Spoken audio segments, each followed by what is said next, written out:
Story 1.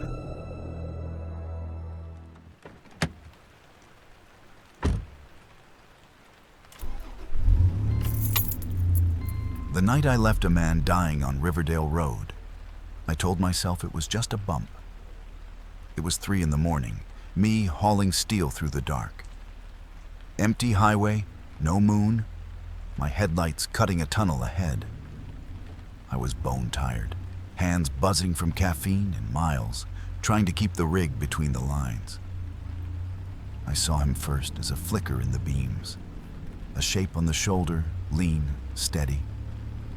Then the reflectors on his shoes lit up like twin fireflies. A runner. Long sleeves, hood up, head down, like he'd been out there forever. Nothing about him bothered me. Folks jog near trucks more than you'd think. Then he stepped into my lane. No stumble, no panic. One clean step off the fog line, straight into the center of my lights, like he'd made up his mind.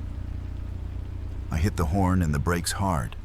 Wheel jerked, trailer shoved me on the wet asphalt, ABS hammering under my boot.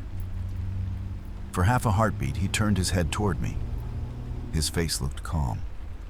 That's what stuck. Not scared, not surprised. Just finished. The impact wasn't big and dramatic. A dull, thick slap against the bumper, then a crunch under the frame that bounced the cab and rattled everything in it. Somewhere inside that noise, I swear I heard a short, cut-off yell, like the engine chewed it up. Then there was only the howl of the tires and my own breathing in the dark cab. I told myself it was a deer, a pothole, anything but what it felt like. Until a few minutes later, when I finally looked in the mirror and saw a lone man running in the dark right behind my trailer, keeping pace with 30 tons of steel. He was just there. 1 second my mirror was empty, just red dots on black. Next second that same runner was in it, dead center behind the trailer, legs pumping, head down, like he'd been hanging onto my bumper the whole time. I stared too long. Rig started to drift. I snapped my eyes back to the road, yanked the wheel, felt the trailer shove sideways a little. Burnt rubber, steering wheel fighting me, my heart in my throat. When I dared another look, nothing. Just empty lane. Wet pavement, my own taillights. Dear, I told myself out loud. Tired. You're seeing things. That's what you do out here when you know you're lying to yourself. You say it like it'll become true if your mouth moves. But then I heard it. Not in the mirrors, not on the radio. Right outside the cab, breathing. Heavy, wet breathing, right at my speed. Like somebody was running alongside my truck on the passenger side. Every time I eased off the throttle, it slowed. Every time I crept it up 5 miles an hour, it caught back up. I squeezed the wheel, knuckles hurting. Didn't look right, didn't look left. Just stared down the center of the lane. Then 3 hits on the passenger door. Not pebbles, not road spray. 3 solid meat and bone thumps, low and deliberate. Boom, boom, boom. You feel that little rattle in your door, kid? That's where he hit me that night. Yeah, right there. Hear it when I tap. Metal buzzes different, like it's hollow. Shop tried to smooth it out, weld and paint. Still sounds wrong. First time I saw it. Back at the yard, those dents didn't look random. They looked like fingers, like somebody grabbed on, hanging off my truck in the dark. I stood in the garage, pounding at it from outside. And I swear to you, from inside that empty door, something pounded back. I didn't quit driving after that night. Should have, probably. Instead, I did what most of us do out here. I kept my mouth shut and went back on the road. First few weeks after Riverdale, it was little things. I'd be rolling down I-25 in broad daylight, nowhere near that stretch. Glance in the mirror and swear I saw somebody way back there on the shoulder, running in my lane. Blink, he's gone. You tell yourself it's just heat haze, a trick of the glass. But it followed me home. Sometimes I'd park up after a run, come back out in the morning, and there'd be prints in the dust on my steps. Not work boots. Long, narrow, like the bottom of a running shoe. Left a couple smudges on the fuel tank too, like somebody braced there, catching their breath. I checked the cameras at one warehouse once. Asked the night guy if anyone had been screwing around my truck. He just looked at me and said, "Nobody went near your bay, man. Doors didn't open." You asked about 911, why I didn't call? Truth? I sat in the cab with the engine off and my phone in my hand for a long damn time. Back then I kept refreshing local news, waiting to see a headline pop up. Jogger killed, driver unknown. Nothing. Day after day. It was easier to believe I'd imagined it than dial and hand 'em my life on a plate. And that road, people talk, you know. Other drivers at the counter, locals at the pump. Riverdale's got a reputation. Runner in the dark, bodies in the trees, some big black dog chasing headlights. A house that burned and won't be done burning. I thought I could just avoid it. Run the long way around, outrun the stories. Until one fall, dispatch handed me a load and a route that dropped my stomach through the floor. Same highway, same turn, same black strip of Riverdale Road. I told myself I'd turn it down. I didn't. Fall in Colorado hits different at night. Air's colder than it has any right to be, and the dark feels heavier. I took the load anyway. Told dispatch it was fine, told myself I'd be through that stretch of Riverdale before my brain caught up. Didn't work out that way. By the time I hit the turnoff, it was past midnight. No moon, no traffic, just my headlights washing over that narrow two-lane. Trees crowd closer there than I remembered. Used to be gaps, fields, a house or two. Now it felt like the road had grown its own walls. Radio started hissing with static, then nothing. Even the engine sounded muffled, like I was driving underwater. I cracked the window, and the smell hit me. Wet leaves, old mud, and under it, all this faint edge of smoke. Not fresh, not like something burning now. Old smoke, the kind that clings to clothes years later. I rolled a little deeper. Sky lit for half a second from distant lightning, way off behind the hills. That's when I saw them. Every tree along the right side of the road, as far as my lights reached, had shapes hanging from the branches. Dozens of them. Long, dark silhouettes, feet dangling, heads bowed. They didn't sway with the wind. They moved together. This slow, unnatural sort of twitch, like someone underneath was yanking all the ropes at once. Lightning flashed again, closer this time. And I saw that one of them was wearing a hooded sweatshirt, reflective striping on the shoes. Right-hand side there, where we're driving now. Don't stare into the trees when the sky lights up, kid.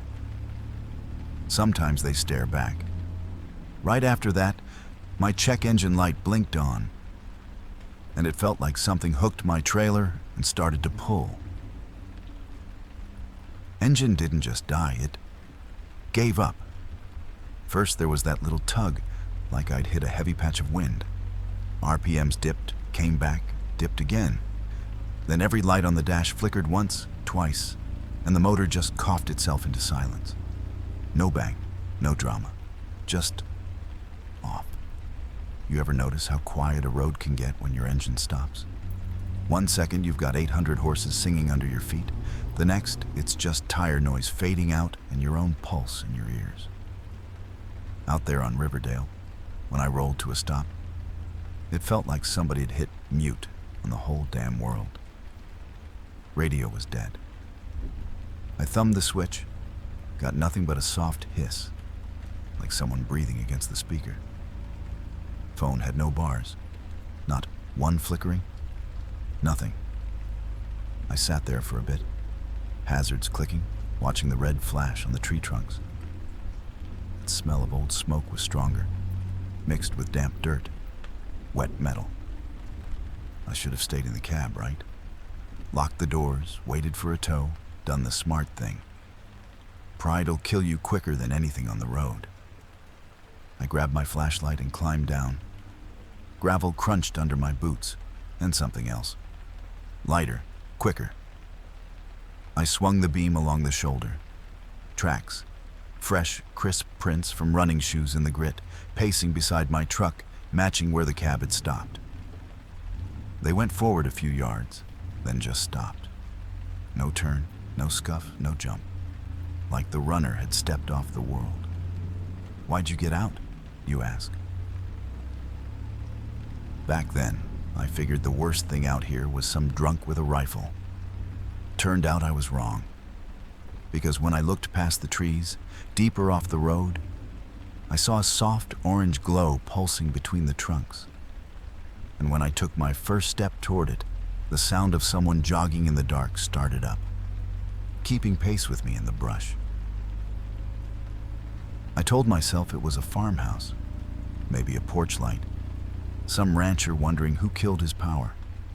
You ever notice how you can lie to yourself and still feel your legs moving the other way? That glow wasn't steady like a bulb. It pulsed, slow and sick, like a heartbeat behind the trees. The closer I got, the more the smell changed. Less wet dirt, more burnt. Not campfire, not fresh wood smoke. Old fire, like walking into a house weeks after it burned, when the walls still remember it. Branches thinned, and I came out into what used to be a driveway. You can see it in ruins, the bones of money. Big circle of cracked pavement, stone pillars toppled over, iron gate twisted and half swallowed by vines. And at the end of it, a house that wasn't a house anymore. Just black ribs of walls and empty window holes, 2 stories of char and shadow. The orange light was coming from inside, not from flames, from nowhere. The windows just glowed, like someone had set a sunset down in the middle of the living room and shut the doors. And then I heard it. A phone, not a cell. That old school hollow ring, durring, from somewhere deep in the ruins, dead steady like it was calling one person, and it knew he was close. I stood there like an idiot, flashlight shaking in my hand, staring at a burned-out house that smelled like cooked wiring, and something sweeter I didn't want to name. For a second, in one of the upstairs windows, I swear I saw people moving. Shadows crossing in front of that orange glow, like a dinner party going on in a place that had been dead for years.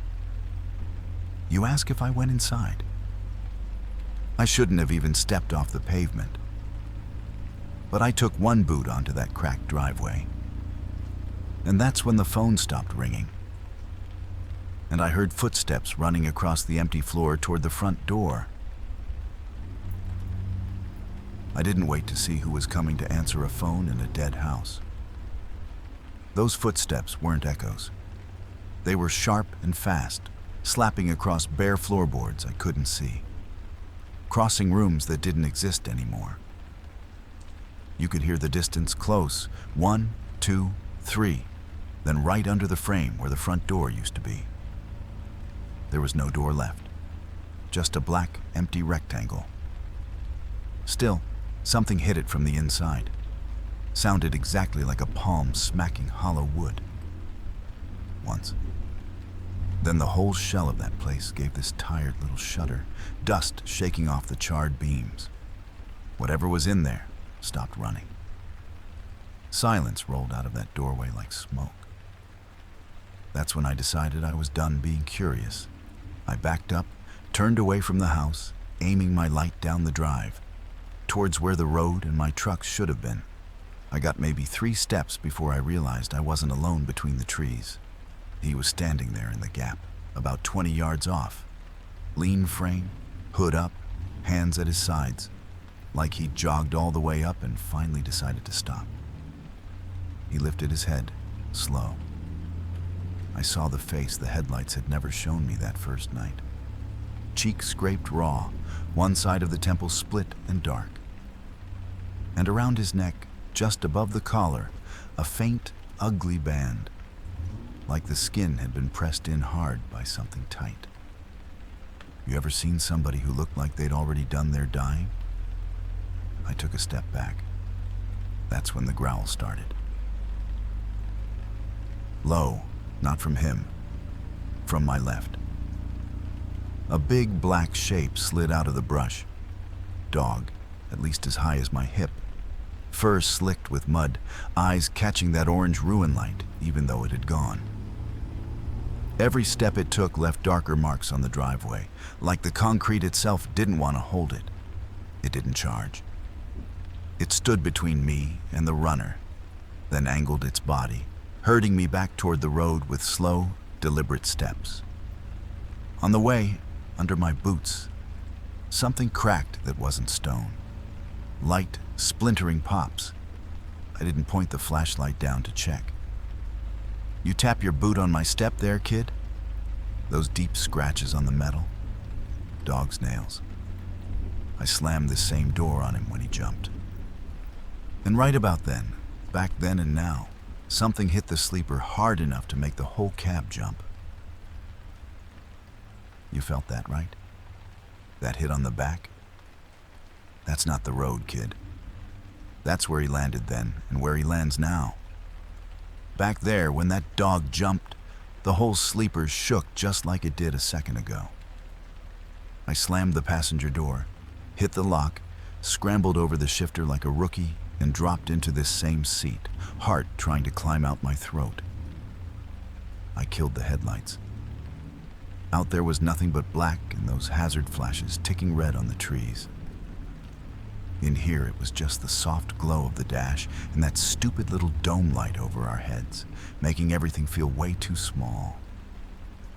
You ever sit in a truck with the engine off and know something's moving around you? I could hear him outside. The dog, nails on metal, claws ticking along the side of the trailer, then under the frame. Every so often, there'd be this heavy drag, like he was pulling something along the gravel. Mixed in with it, farther out, that steady jog trot in the brush, the runner keeping his loops. I kept my hands on the wheel like I could steer out of it without an engine. Tried the key. Starter caught, spun, whined like it was turning underwater. Motor wouldn't fire. Every time I cranked it, the door ajar light blinked, even though I'd slapped both locks down twice. In the mirrors, I started catching pieces. A black shape gliding along the trailer, too big to be a person.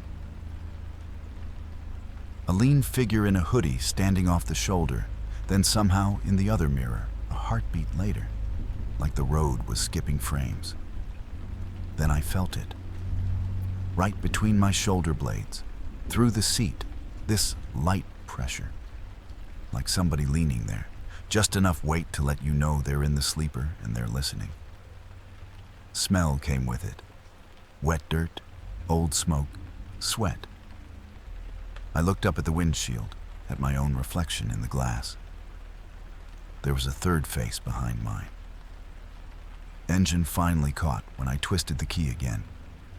Big diesel roar filling the cab. I snapped the headlights on, and right there in the beam, dead center of the lane in front of us, he was standing.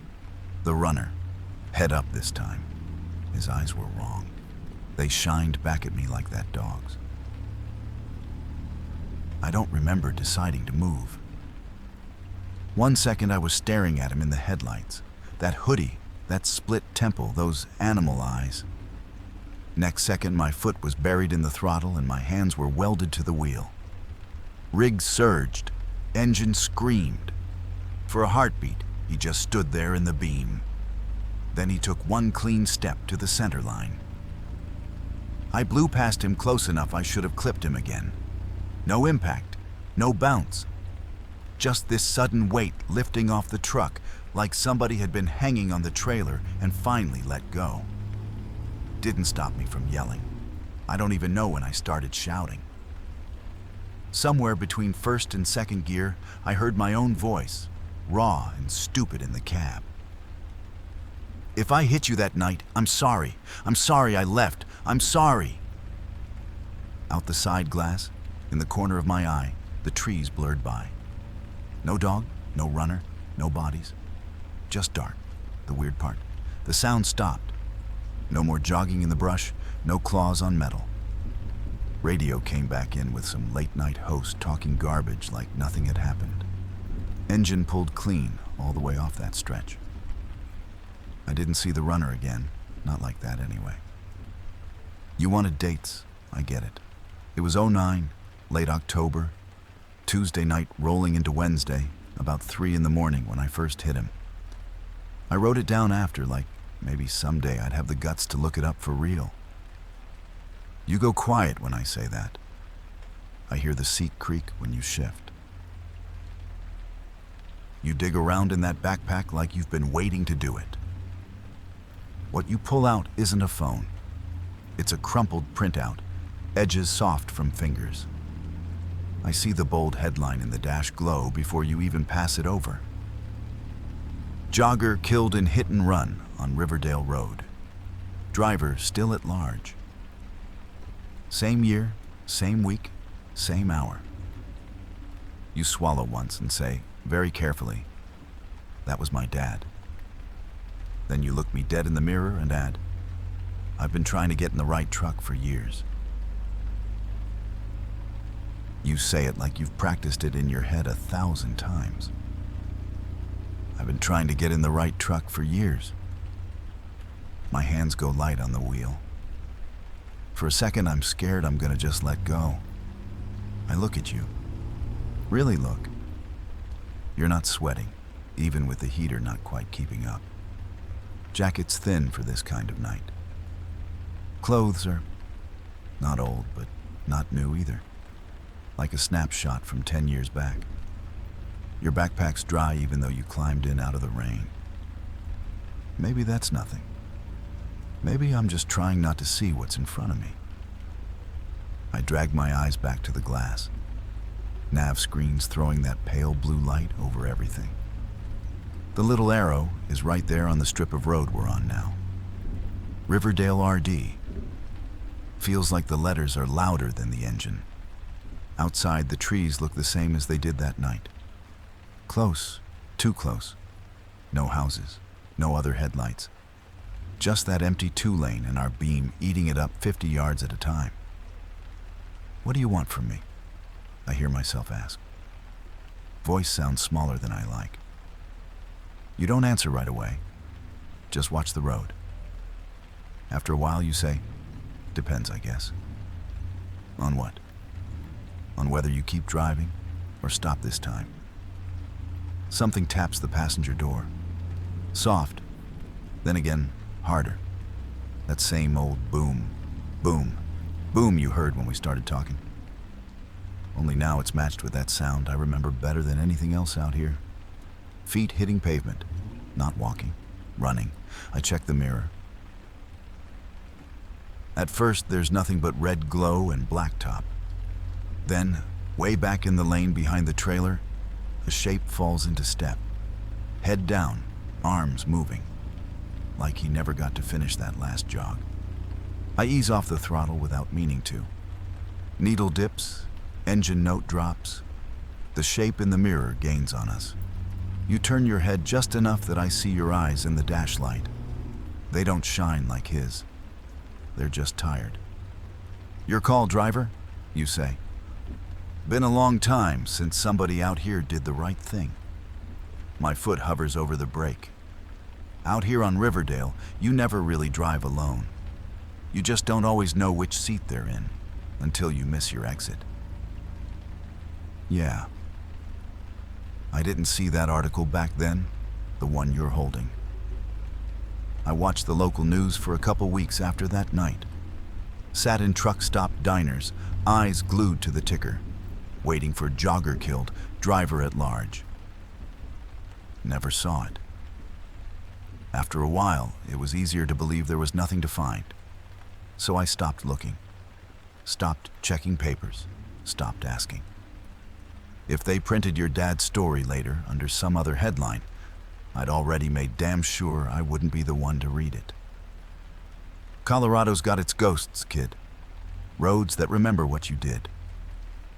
But Connecticut's got a witch with her own stone on a hill, and she does not like it when people ignore what she asks. I used to laugh at that, right up until one winter night when my truck started climbing toward her grave like it had a mind of its own. Enjoying the ride? Subscribe and like the video to keep us rolling. Next story coming up. Story 2. The only time a rooster ever crowed inside my truck at 3 in the morning, my rig tried to crawl straight into a witch's grave. It was one of those Connecticut nights where the dark feels heavy. No moon, just low clouds and old snow stacked on the shoulders. I was running light on a 2-lane back road, easing up a hill outside Monroe. You know тот тип дороги. Деревья близко, обочина узкая, где-то в стороне пара старых домов, дальше только лес. Dash said 2:15 a.m. I remember that because I glanced down, thinking about coffee, blinked once, and when I looked back up the clock just jumped. All 3 digits flipped at the same time.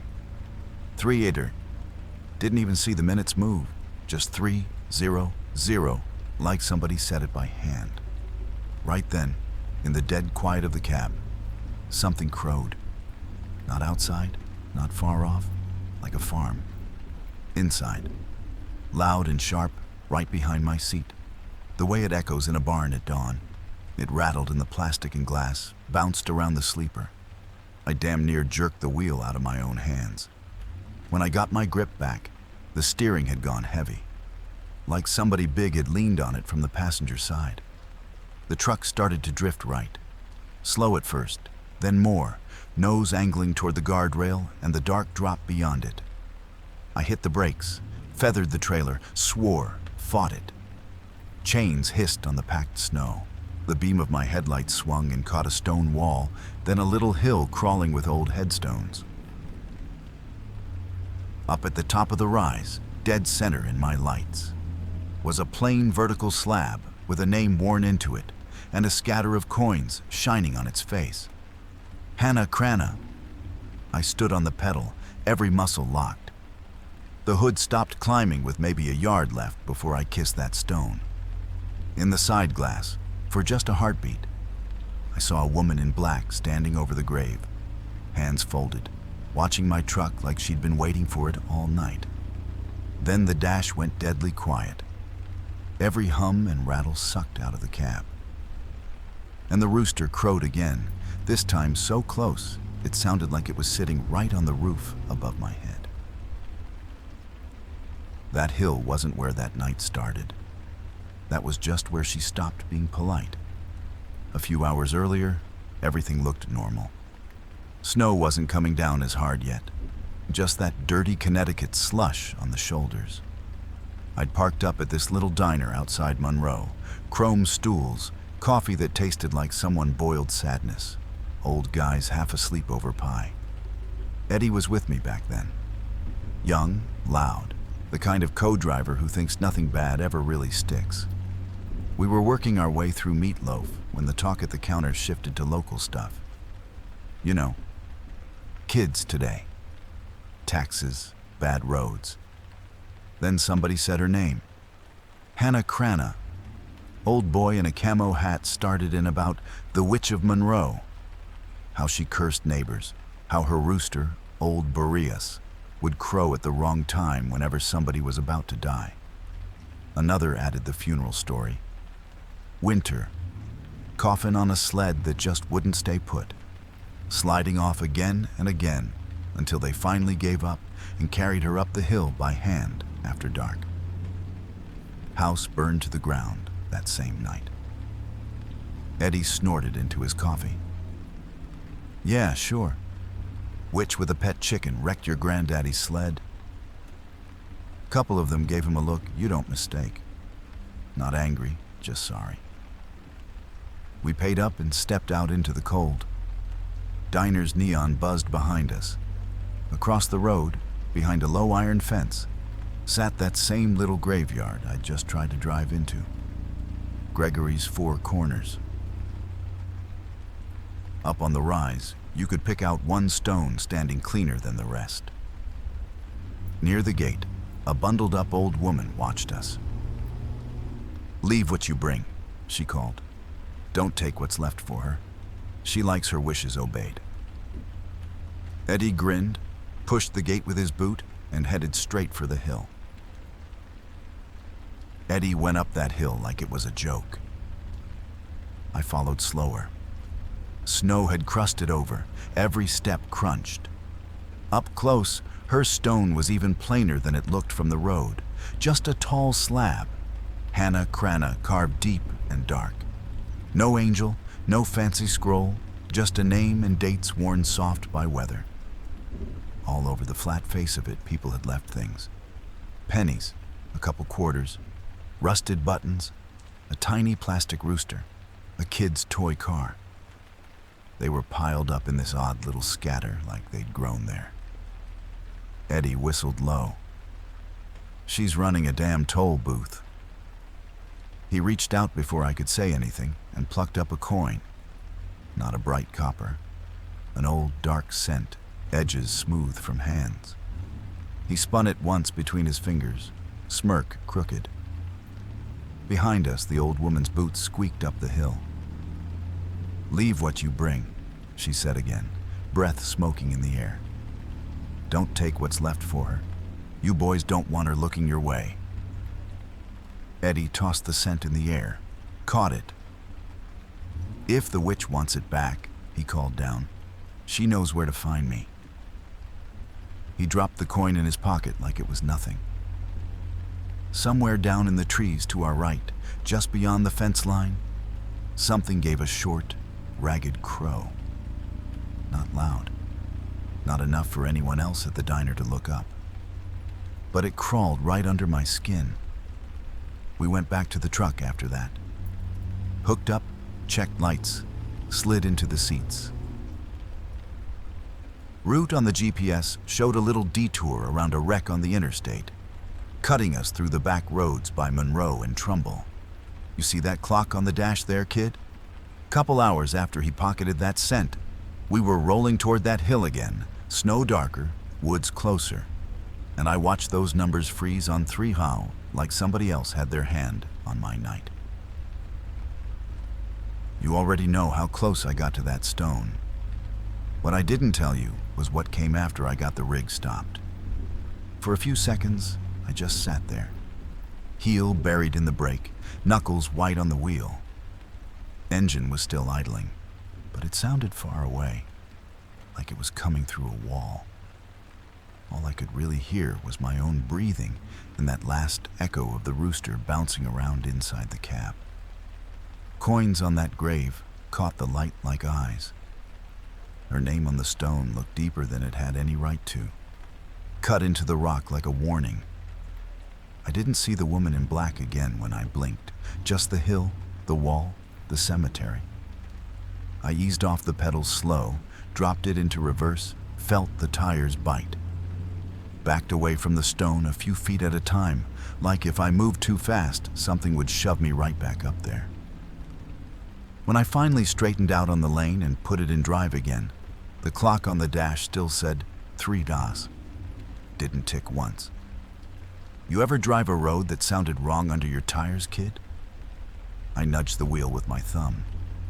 That's what Spring Hill felt like that night. We rolled onto it a minute later, narrow, old, trees leaning in close. Snow changed under us. The hum of asphalt flattened out into this dry, dragging sound, like wood sliding over packed ice. In the mirrors, for half a heartbeat, my trailer didn't look like a box. It looked like a long, dark crate on runners.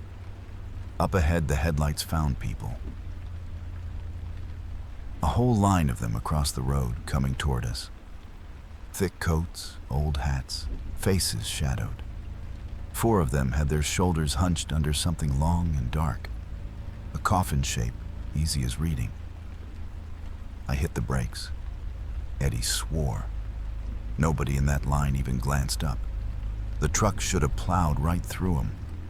Instead, we went through like they were fog. And as that cold passed through the cab, I watched, in the mirror, their coffin shake, slip off whatever unseen sled it was on, and tumble backward into the dark road behind us. The road should have opened up after that. It didn't. In the mirror, the funeral line was gone. No footprints, no coffin, just our tracks cutting a pale ribbon through the snow. I told myself it was fatigue, bad diner food, brain playing catch-up. We rolled on maybe a mile. Trees, drifts, the same crooked wire fence on the right. Then the sign came up in the beams again. Gregory's Four Corners Burial Ground. Same bullet holes in the metal. Same lean to the post. Same little rise of land, and the same scatter of stones behind it. I felt something cold crawl down my back that had nothing to do with the temperature. Did we just? I didn't finish it. Eddie laughed too loud. Back roads, man. They all look the same. We kept going. Couple more minutes. The GPS map started to jitter, our little arrows spinning half a turn, then snapping back on the same squiggly line. Clock still said $3, not 3:01, not 2:59, just 3:00, like time had gotten bored and walked off. Next curve, there was the sign again. This time, in the corner of my eye, I saw something else up beyond the fence. A low shape on runners, half buried, like an old sled, and something long and boxy lying crooked in the snow beside it, as if it had just slid off. Inside the cab, the heater was cranked, but a thin skin of frost was feathering out from the corners of the windshield. The vents smelled faintly like old smoke and wet wood. You ever ride a road that doesn't want you to leave, kid? I murmur. Feels a bit like this. On the third pass, the world tilted. We came around the bend and up on the distant ridge, past the graveyard. I saw a house. Black shape, peaked roof, dead windows. I blinked, and it was burning. Every window full of orange fire, flames bright and wrong. No crackle, no sound, just burning like a picture someone refused to take down. The radio hissed, and through the static, a woman's voice slipped in, soft and edged like glass. Obey my wishes, if you would avoid trouble. When my eyes dropped back to the hill, the headlights were dead on that plain stone again. Only this time, under Hannah Crana, carved fresh and pale, were the numbers of my trailer's plate. I don't remember deciding to stop. My foot just came off the throttle and the rig started to slow, like some part of me knew we weren't driving away from this. I eased her over as far from the ditch as I could, nose pointed down the lane, trailer straight. Last thing I wanted was to be sideways on that ice near a wall full of dead people. Headlights poured up the hill, washing over the stones. Her marker stood out, tall, clean, the letters cutting black shadows. Under Hannah Crana, my trailer number glowed pale and raw, like somebody had just finished carving it a minute ago. Eddie popped his belt before I could say anything. I'm gonna go look, he said. Maybe there's a road sign or something we keep looping past. That's not a road sign, I told him. Voice came out thinner than I liked. Leave it alone. Door seals groaned, cold knifed in as he opened up. He hopped down, boots hitting the packed snow with a hollow thud, and started up the hill, shoulders hunched against the wind. In the beams, he looked small, climbing toward that stone. Coins on the face of the grave flashed and winked. Copper, silver, a dull old cent right in the middle that looked an awful lot like the one he'd pocketed. "Hey!" I pushed the window down a crack. "Eddie, you see it?" He was close enough now to reach out. I saw his hand pat his jacket, then his pocket. He turned, face lit harsh in the high beams, eyes wide. "It's not in my..." he started. He didn't finish, because the old cent on the stone slid. Didn't bounce, didn't roll.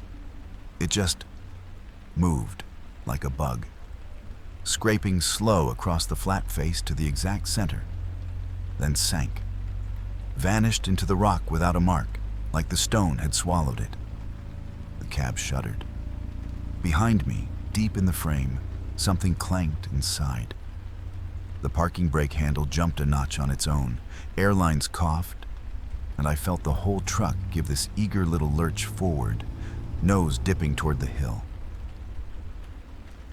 The first few inches felt like a slip. Chains whispered on the ice, tires searching. Then it turned into a pull, this steady, greedy drag I wasn't asking for. My foot was on the brake, not the throttle. Pedal hard, muscles tight. Didn't matter. The whole truck started crawling toward the hill like something had hooked it from the nose and was reeling us in. "Eddie, get down from there!" I slammed the horn. It blared once, weak, like it was underwater. He spun toward me in the beams, half blinded, started down the slope. The grade was sharper than it looked from the cab. His boots slipped on the crust, and he half slid, half ran, snow kicking out from under him. The hood rose, slow but sure. You ever feel a rig climb when you're not the one telling it to, kid? It's like your own bones are moving without you. Steering wheel might as well have been welded in place. I yanked left, right, nothing. Dash lights flickered, came back. Clock still 3 Ys. Eddie hit the wall at the bottom of the hill, bounced, grabbed for the fender. For a heartbeat, he was right there beside my door, eyes huge, mouth forming words I couldn't hear over the engine and the grinding of rubber on ice. Then the trailer shifted. Weight rolled up and sideways as the rear axles started to climb the embankment. The whole rig crabbed, frame groaning. The back end swung just enough to clip him. I felt more than saw him knocked off his feet, legs disappearing under the edge of the trailer as it lurched higher. Metal screamed. The world tilted. In the mirror, I saw my own box at an angle that should never happen. Not a trailer anymore, but a long, dark shape riding crooked on invisible runners. Somewhere above the cab, a rooster crowed, long and shrill, like a clock chiming for the dead. "Don't!" Eddie's voice came up from underneath, raw and strangled. "Don't drag me under that. Don't let me ride. Carry me." The truck shuddered, hanging there between road and graveyard, and I knew if I didn't move, the hill was going to take us both. I don't remember making a plan. Just the feeling that if I stayed in that seat another second, the hill was going to swallow us whole. I yanked the parking brake up hard, even though I knew damn well it hadn't listened a minute ago, killed the engine out of reflex more than sense, and threw the door open. Cold slapped me in the face. The angle of the cab was wrong. I had to brace a boot on the step just to keep from pitching straight into the snow.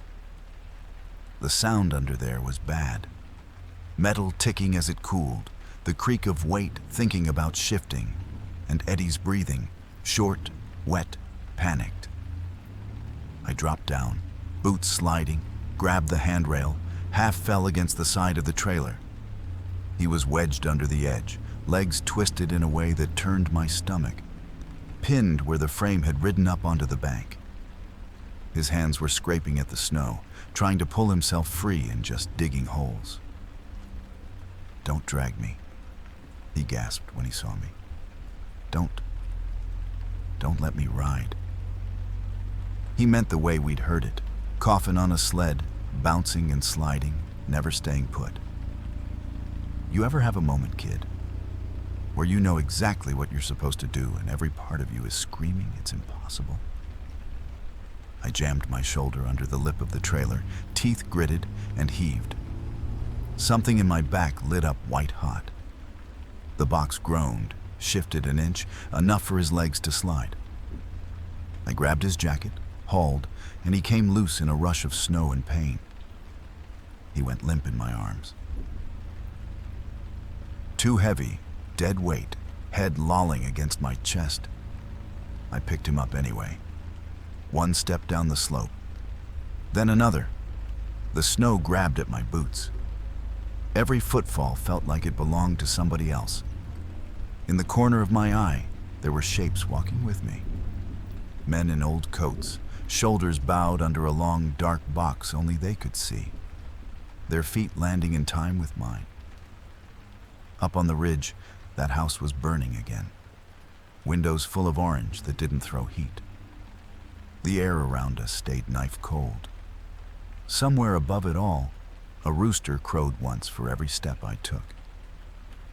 By the time I stumbled onto the edge of the asphalt, knees shaking, lungs on fire, Eddie's voice was just a rattle in my ear. I lowered him onto the frozen shoulder like I was setting down a crate I was afraid to drop. "That will do," a woman's voice whispered right against my good ear. Calm as Sunday. Behind us, the trailer finally lost its grip. The world went to metal and white as 30,000 pounds of freight tore loose and came crashing down the hill. Then everything went dark except the echo of that last crow, right over my head. When I came back up, everything was white light and plastic. Ceiling tiles, beeping. That smell hospitals all share like bleach and boiled air. My ribs hurt when I breathed. My left shoulder felt like somebody had tried to twist it off and changed their mind halfway through. Cop at the foot of the bed. Company rep in a tie too shiny for 3 in the morning. They walked me through it like they were narrating a training video. I'd hit ice, misjudged the shoulder. Trailer climbed the bank by the cemetery, rig nearly rolled.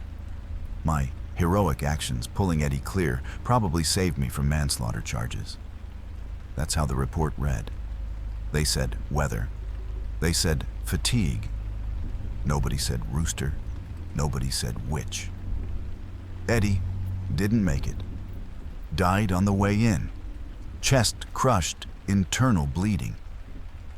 The way the doc said it made it sound like a line item, not a man I'd carried down a hill while dead people paced beside us. I signed what they put in front of me. Nodded when they talked about insurance and downtime and therapy. Didn't mention the house on fire that didn't throw heat. Didn't mention the way the clock stuck on 3 gone. Back home, laid up, I started reading. You can laugh, kid, but when you've got nothing to do but hurt and think, you start typing stupid things into search bars. Hannah Crana. Witch of Monroe?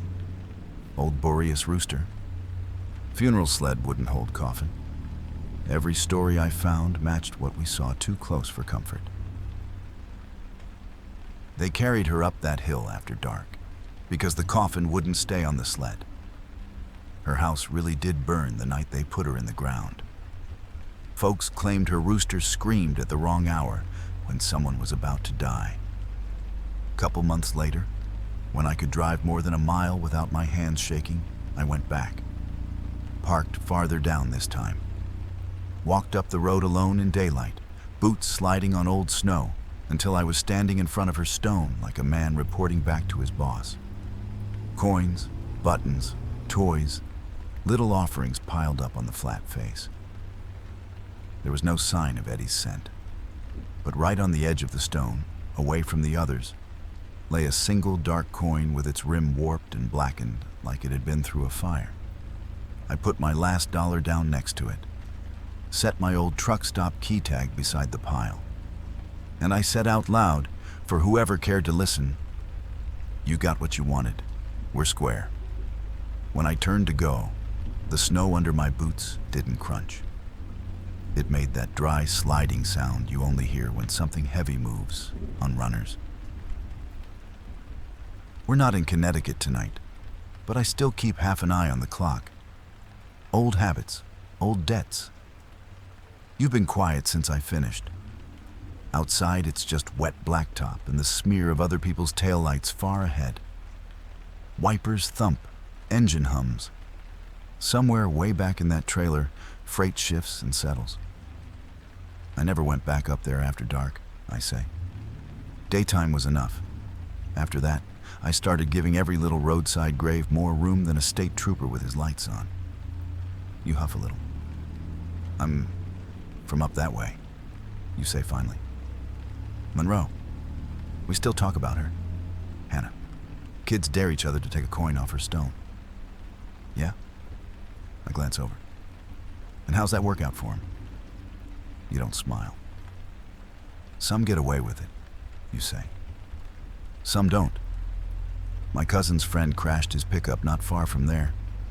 Used to flash around an old cent he swore he got off her grave.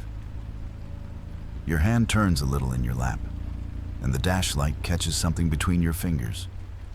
A coin, not bright. Dark, edges a little warped, like the one I saw on the stone. Relax, you add, seeing where I'm looking. I don't take from graves. I put things back. People leave junk everywhere. Some of it doesn't belong to them. I snort under my breath. Good. World's got enough idiots owing favors to dead witches. The clock on the dash flickers. 2:53 blurs, all 3 digits spinning for half a heartbeat, then settle. 3 whys. Radio, dead all night, gives a fat crackle of static. In the middle of it, for just a second, something sharp and ragged cuts through. The sound a rooster makes right before dawn, when everything's still dark. I ease off the throttle without thinking. If you ever end up in Connecticut, kid, I say, eyes on the road, and you see a plain little grave buried in coins on a hill, put yours down, say you're sorry for whatever you've done, and walk away. I tap the dash once, listening to the quiet between us. Don't wait around to hear the rooster. For a while after that, the only sound in the cab is the wipers and the road. Roosters in Connecticut feel a long way off, but I can still smell that damn cold smoke when I think about it. Funny thing about this job, kid. You drive long enough, you start to sort the dead by the way they show up. Some hitch a ride in your mirrors, some wait on stones, some just freeze the clock at 3 in the morning and let a bird do the talking for them. Out east, the worst of them came with feathers and cold air. Out west, they come with heat. Smoke that doesn't belong to your engine, the taste of burned meat in the back of your throat when nothing on your dash is red. First time I learned the difference, I was rolling into the hills above Ojai, California, and the hottest thing on my rig wasn't my brakes. Enjoying the ride? Subscribe and like the video to keep us rolling. Next story coming up. Story 3. The strongest smell of burned meat I've ever had in this truck wasn't from my brakes. It was from something trying to climb up on my step on Charman Bridge. Middle of the night, up in the hills above Ojai. No moon, just a smear of stars and that hollow kind of dark you only get in a canyon. Creek Road had folded itself down to a skinny strip of asphalt, and the bridge was the thinnest part of it. Old concrete rails, black water, or black nothing underneath, I couldn't tell which. I was dead center on it. Engine killed, lights off. Just me, the cooling tick of the block, and the sound of water somewhere way down below. I remember thinking how quiet it was. No other rigs, no cars, just that big stone silence pressing in on the cab. Then the smell hit. Not hot brakes, not oil, not wiring. I know all those. This was kitchen wrong. Like somebody had put a steak on a grill, walked away for an hour, then scraped what was left into a dirty pan. Burned fat, sweet and sour, with the edge of something metallic underneath. It came in thick, like smoke you can't see. I checked the gauges out of reflex. Everything cold. No idiot lights. No reason for anything to be cooking. The passenger side window fogged a little, like someone outside had leaned close and breathed on it. A moment later, something black and cracked slid up into view at the bottom of the glass. Fingers, or what used to be fingers, curled over the edge of the step. Skin charred to coal, split open in places to show raw red meat, little threads of orange embers glowing inside. The hand tightened on the metal, leaving greasy black streaks. And then, slow as a bad dream, a face came up after it. Turning toward me, empty eye sockets burning faint red, while the bridge under us started to tremble. That night on the bridge didn't start with a hand on my step. It started in a nowhere bar off the 33 outside Ojai. Neon beer signs, sticky floor, TV in the corner replaying footage of some wildfire chewing through hills a few counties over. Place smelled like fryer oil and old smoke, the kind that never really leaves the walls. Rusty was with me then. Younger than me by a good 10 years, big laugh, bad judgment. The kind of co-driver who thinks if a story's scary, that just makes it more fun to poke at. We just finished up a burger and were nursing what passed for coffee when the talk at the bar drifted from football to fires. Some gray-bearded guy in a flannel started in about the big one back in '48. Hills burning like kindling, houses gone, folks trapped. Then he leaned in and dropped the name like it still tasted wrong. Charman. Said there was a fella they pulled half out of the flames, burned down to meat, screaming, and he ran off into the trees before anybody could get a sheet over him. Now he walks Creek Road at night, skin hanging in strips, still smoking. His spot's a little bridge down there. Another local added, tapping the bar. You stop dead center, kill your lights, and holler, "Help me, Charman." He'll come. You smell burnt meat before you see him. Rusty snorted. California campfire bullshit. The old man didn't smile. You hear somebody yell, "Help out on that bridge, son," you keep driving. Some fires ain't yours to put out. We paid up a little too quick after that. Out in the lot, under the buzzing sign, Rusty climbed into the cab grinning, already poking at the GPS. By the time I shut my door, he'd zoomed in on a thin blue line dropping into the dark. "Creek Road," he said. "Come on, let's go meet your barbecue man." We rolled out of that lot like it was any other night. The 33 wound us up into the dark, tail lights thinning out behind until it was just us and the yellow lines. Hills on both sides looked like big black shoulders against the sky, the kind you know go brown and crispy every summer. Out past the guardrail, you could see old burn scars when the headlights caught the slopes just right. Long, bald streaks where nothing had grown back quite right. GPS chimed. Little blue line dipped off the main road and down into a thin squiggle. Creek Road. Rusty jabbed the screen. "Shortcut," he said, like it was doing us a favor. "We'll hit your haunted bridge and be back on the highway before your logbook even notices." I should have said no. Should have told him I was too old for ghost hunts and wildfire stories.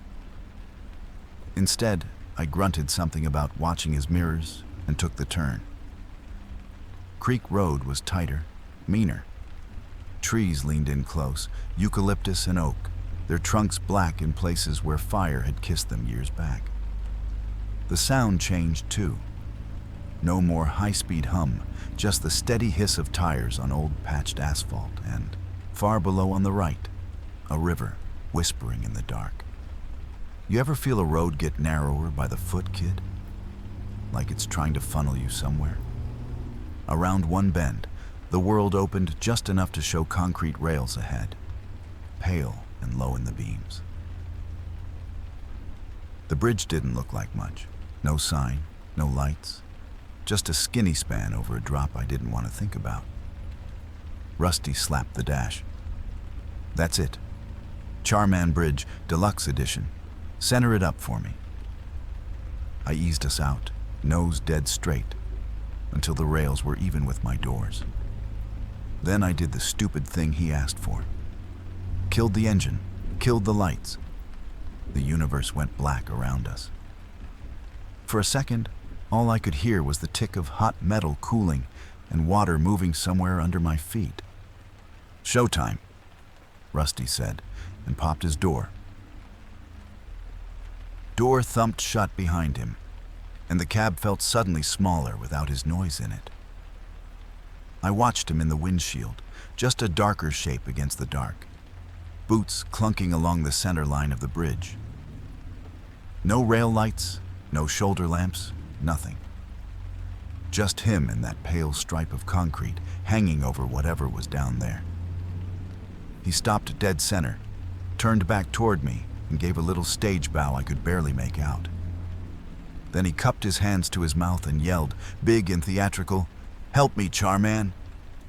Word bounced off the canyon walls, came back thin and broken. Nothing else. He did it again, louder. "Help me, Charman. Come on, man. I'm burning up out here." I wanted to roll the window down and tell him to knock it off. But something in the quiet pinned me to the seat. The air in the cab felt thick, heavier, like there was more oxygen than I needed, and none of it wanted in my lungs. Third time, he really leaned into it. "Help me, Char." He cut off like somebody hit pause. Down below the bridge, under our feet, something big hit water. Not a splash like a rock, a whump like a soaked log or a body rolling in. The smell rode up right after. Not faint, not maybe. Full-on burned meat, straight out of a ruined kitchen, fat, sweet, rotten on the back end, with that hot iron tang that makes your tongue feel wrong. It slid into the cab under the doors and through the vents, even with everything off. I checked the gauges out of habit anyway. Dead. Cold. Out on the bridge, Rusty took one small step back toward the truck. His voice came in low, tight. "Hey, man," he called to the darkness ahead of him. "You okay?" And from somewhere below the rail, warped like it was pushing through a burned-up throat, something answered, "Help. Me."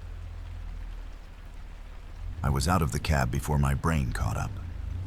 Door banged back on its hinges, cold air slapped me in the face, and the smell hit me full force. Not the hint of a grill, not some neighbor's barbecue, but that thick, greasy stench of meat cooked past human mistake. The kind that clings to your clothes and makes you want to tear your own skin off. The bridge under my boots felt wrong, not just concrete. There was a hum in it. A slow, sick little tremor like something big was breathing way down in the dark. Rusty had backed toward the rail. He wasn't joking anymore. I could see his shoulders bunched up around his ears, one hand half out like he wanted to help somebody stand, the other clawing at the concrete behind him. "Man, you need an ambulance," he said, voice climbing. "You!" He flinched like something grabbed his ankle. Up over the top of the rail, a hand came first. Same one I saw later on my step, black, cracked, skin split open to show red, wet meat and little veins of orange glow moving underneath like coals. Fingers dug into the leg of Rusty's jeans, burned through denim in an instant. Smoke curled up where they touched. Then the rest of him followed. Charred shoulders, a chest where the skin hung in melted sheets, a neck twisted too far to one side.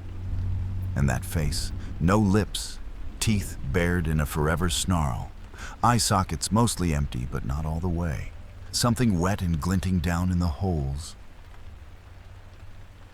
"Help me," he rasped, and hot air rolled off him when he said it, like opening an oven. Rusty screamed. I grabbed for him, got my hands under his armpits and pulled. For a second, it was a tug of war between me and whatever hell had spit this thing out. My boots sliding on concrete, his feet scraping, those burned fingers stretching longer than they should before the flesh between them started to tear. The last thing I saw before the world went white was Charman's face pressed up almost nose to nose with Rusty's, and new lines of orange fire waking up under his ruined skin like he was filling back up on somebody else's pain. Something boomed under the bridge, heat slammed into my side, and then there was nothing but smoke. When I came back up, the sky was gone. White tiles, buzzing light, beeping somewhere off to my left. My whole right side felt tight and wrong, like my skin was a size too small. Every breath scraped. Hospital. You learn to recognize it by smell. A cop in a tan uniform sat on a plastic chair near the bed. Company guy in a tie too shiny for 3 in the morning stood beside him with a clipboard. They both had the same careful face on, like I was a witness and a problem at the same time. They walked me through it like a weather report. I'd stopped on the bridge when I shouldn't have. Something in the electrical system must have shorted when we killed the engine. Maybe fuel vapors under there, maybe old wiring. There'd been a fire under the deck. Flash, boom. I'd taken a hit, gone over on the concrete. Rusty had been closer to the rail when it happened. The heat did the rest. "Lucky you weren't any nearer," the cop said. "You'd have cooked just like your partner." Lucky. No mention of hands. No mention of anyone else on that bridge. I asked anyway. "You sure there wasn't anybody down there? In the water or under the rail?" Cop's jaw tightened. "Search and rescue checked. Just you two and a lot of burned metal." That was the official story. They left me alone after a while. Night in a half-lit room, monitors clicking, the air too dry. I woke sometime past whatever o'clock with my throat full of that same smell. Scorched meat and plastic. And for a second, I thought the bed was on fire. It wasn't. But in the dark glass of the TV, turned off on the wall across from me, there was a reflection of the doorway.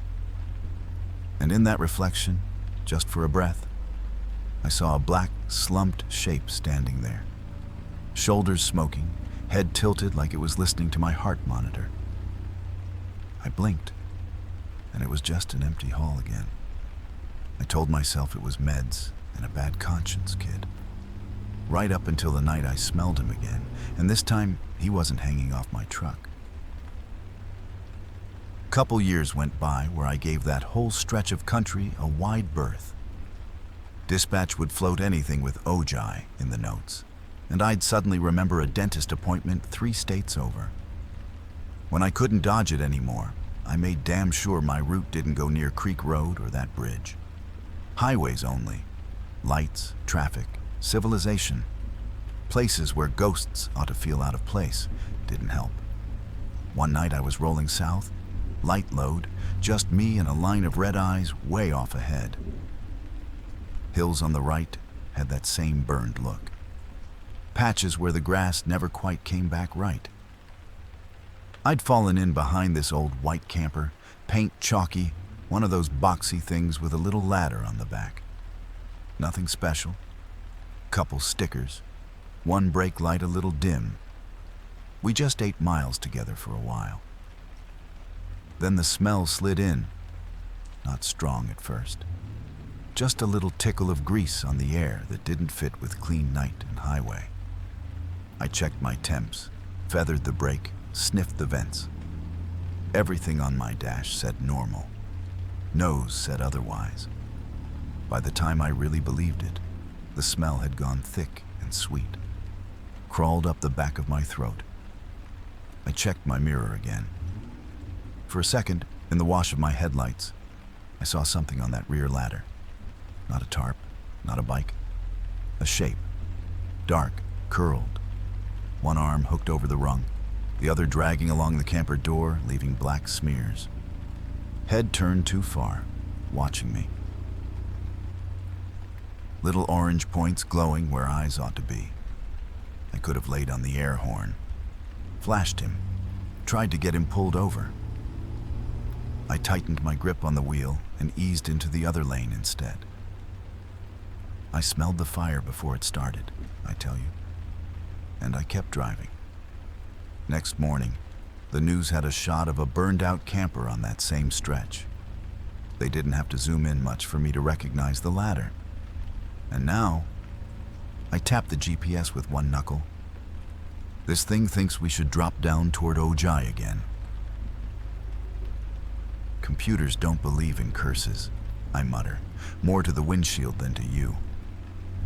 The GPS screen throws that sick little blue line up again. Main route delayed, alternate available. And both options snake us down off the big road, into the wrinkles of the hills. Little text in the corner. Ojai. Creek Ward. Ajab, avoid. It thinks, redraws, hums. New route flashes up. Still drops us right past those same canyons. I could blow it off, stick to the 101, take the hit on ours. But you've got places to be, and I've already wasted enough of your night on my ghosts. Dispatcher will scream if I wander too far off the plan. So I do the thing I always told myself I wouldn't do again. I hit go. We peel off the main flow, trade a wide river of headlights for a narrower trickle. Town lights thin out. Hills lean closer. Out past the guardrail, the land falls away into dark folds I don't like looking directly at. Outside, the rain backs off to a mist. You can smell wet sage, eucalyptus, that sharp green that says California after a storm. Underneath it, like a stain that won't scrub out, there's a dry note of ash. Old fire, buried in the dirt. You ever notice, I say, how some places don't like to stay behind you? Trees start to crowd the shoulders. Asphalt seams show in the beams like old scars. Up ahead, a reflective sign flashes by on the right. Ojai, Camp Comfort, Creek RD with an arrow pointing down into the dark. The GPS voice chirps, too cheerful. Turn right in 0.5 miles. Right about then, the radio drops from late-night chatter straight into static, like somebody twisted a knob I didn't touch. And in the middle of the wet earth smell, a thinner, meaner scent slides in. Just a hint of grease gone wrong.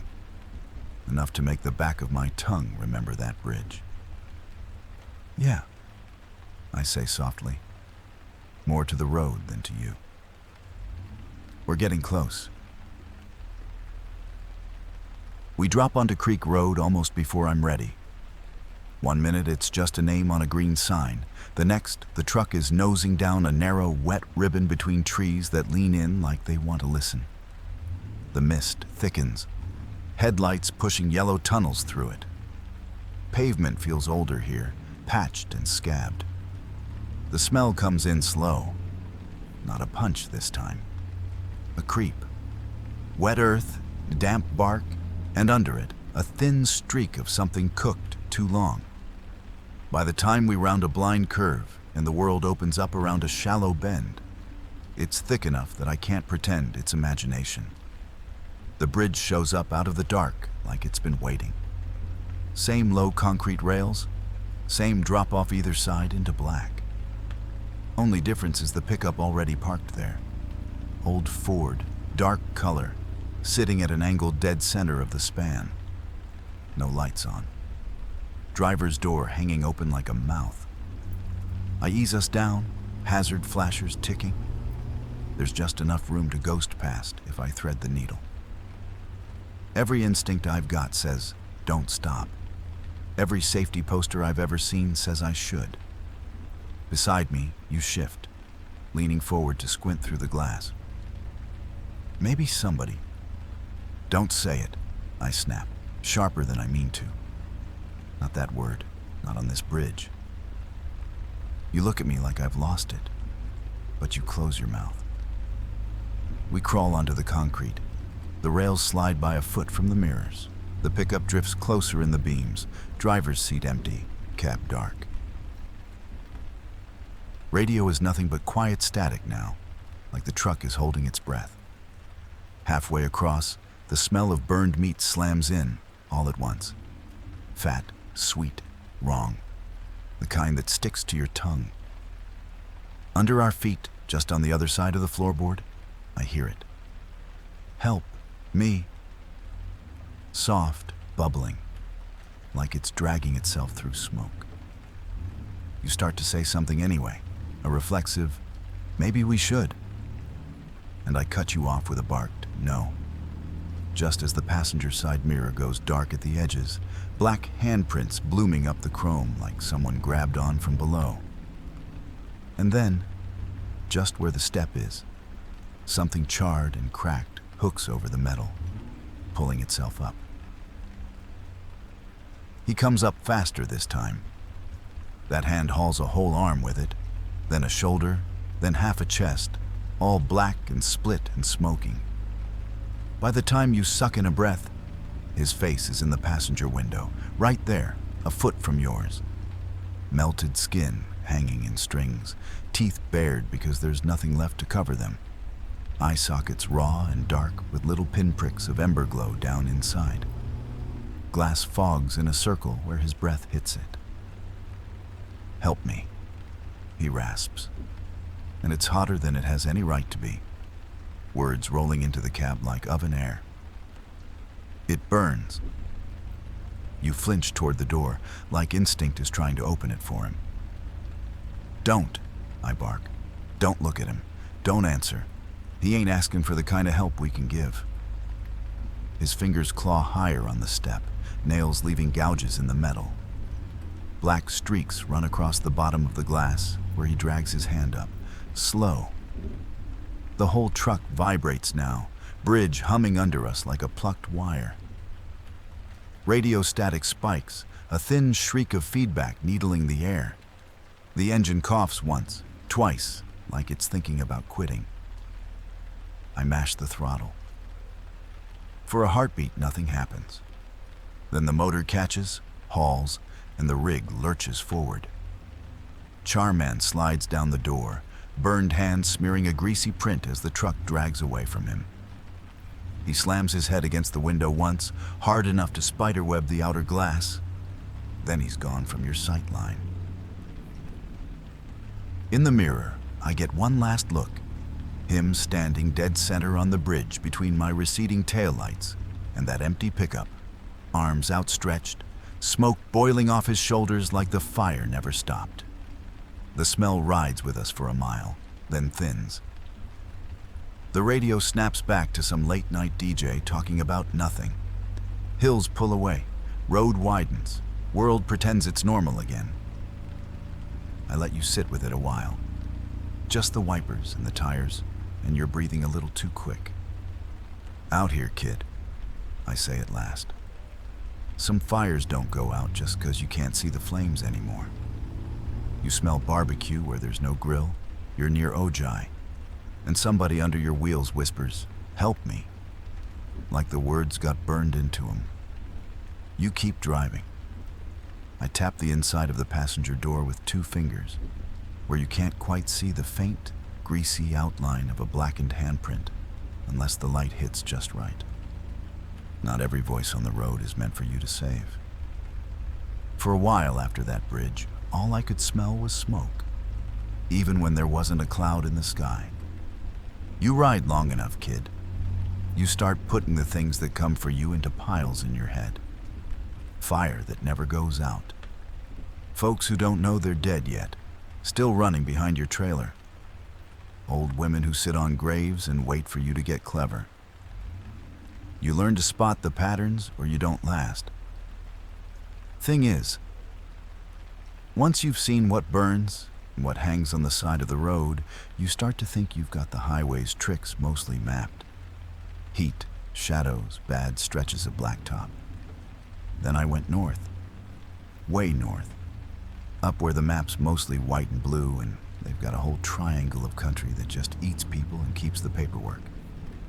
Down here, the worst of it wanted my rig. Up in Alaska, it didn't want the truck at all. It wanted my name, my face. And one night on a fogged-in river road, it tried to get me to walk out of my own seat and hand it over. Enjoying the ride? Subscribe and like the video to keep us rolling. Next story coming up. Story 4.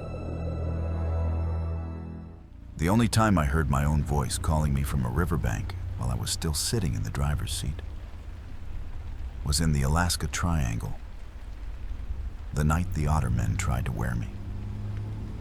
We were way up north then. No towns, no porch lights, just a skinny strip of road clinging to the side of a black river. Snowmelt and rain had it running high, thick and fast, chewing at the banks down below. I'd pulled into one of those little gravel pullouts carved out of the hillside, just wide enough for a rig and a bad idea.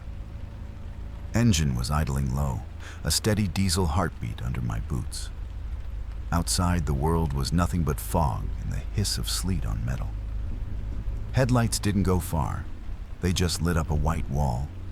And beyond that, the sound of water working rocks. I remember sitting there, hands on the wheel, telling myself I'd only take 5 minutes. Let the brakes cool, check the straps, breathe. Then I heard me. "Hey!" my own voice shouted from somewhere down past the guardrail. "I'm down here. Give me a hand." Not close, not inside the cab. Down by the river. Every hair on my arm stood up. I checked the mirrors on reflex. Driver's side. My face, right where it belonged, staring back, tired, confused. I blinked. It blinked. But out past the hood, in the spill of the low beams, the fog shifted. On the slope below the road, at the edge of where the light broke apart, a shape moved. A man in a parka like mine, shoulders like mine, standing on a narrow ledge above the water, one arm up, waving. "Come on," my voice called again. "I need help down here." And when that other me turned his head a little too far toward the light, I saw something on his jawline shine wet and wrong. Not stubble, not skin. Whiskers. Anchorage was where I first realized the map up here had teeth. You ever sit in a truck stop that feels more like a waiting room for ghosts, kid? That place off the Glen had a whole wall of missing flyers. Hunters in orange, tourists in puff jackets, a kid in a hoodie with braces, a pilot in mirrored sunglasses. Dates under the pictures, some yellowed at the edges. Too many of them. They call it the Alaska Triangle. Big fancy shape on the map between Anchorage, Juneau, and way up north where the ocean turns solid. Planes go down without wreckage, boats vanish, people walk off into the bush and don't walk back. You drive long enough up here, the numbers start to feel personal. That's where I met Jake. Seasonal hire, maybe 30. Nervous grin, good hands on a steering wheel. Told me he came north to slam a winter's worth of pay on his debts and buy his little girl a new bike in the spring. He tapped one of the flyers with a knuckle and said, "If I survive this winter, I can survive anything." Then laughed a little too loud. Old man at the corner table didn't laugh at all. Tlingit, or something close. Face like carved driftwood, eyes like he'd watched the river a long time. He glanced at the wall, then at us. "You boys running the river road?" he asked. "Up past Glenallen," Jake said. "Triangle country, huh?" The old man nodded once. "We got more than weather in that triangle. Kushtaka live by that water. Land otter men."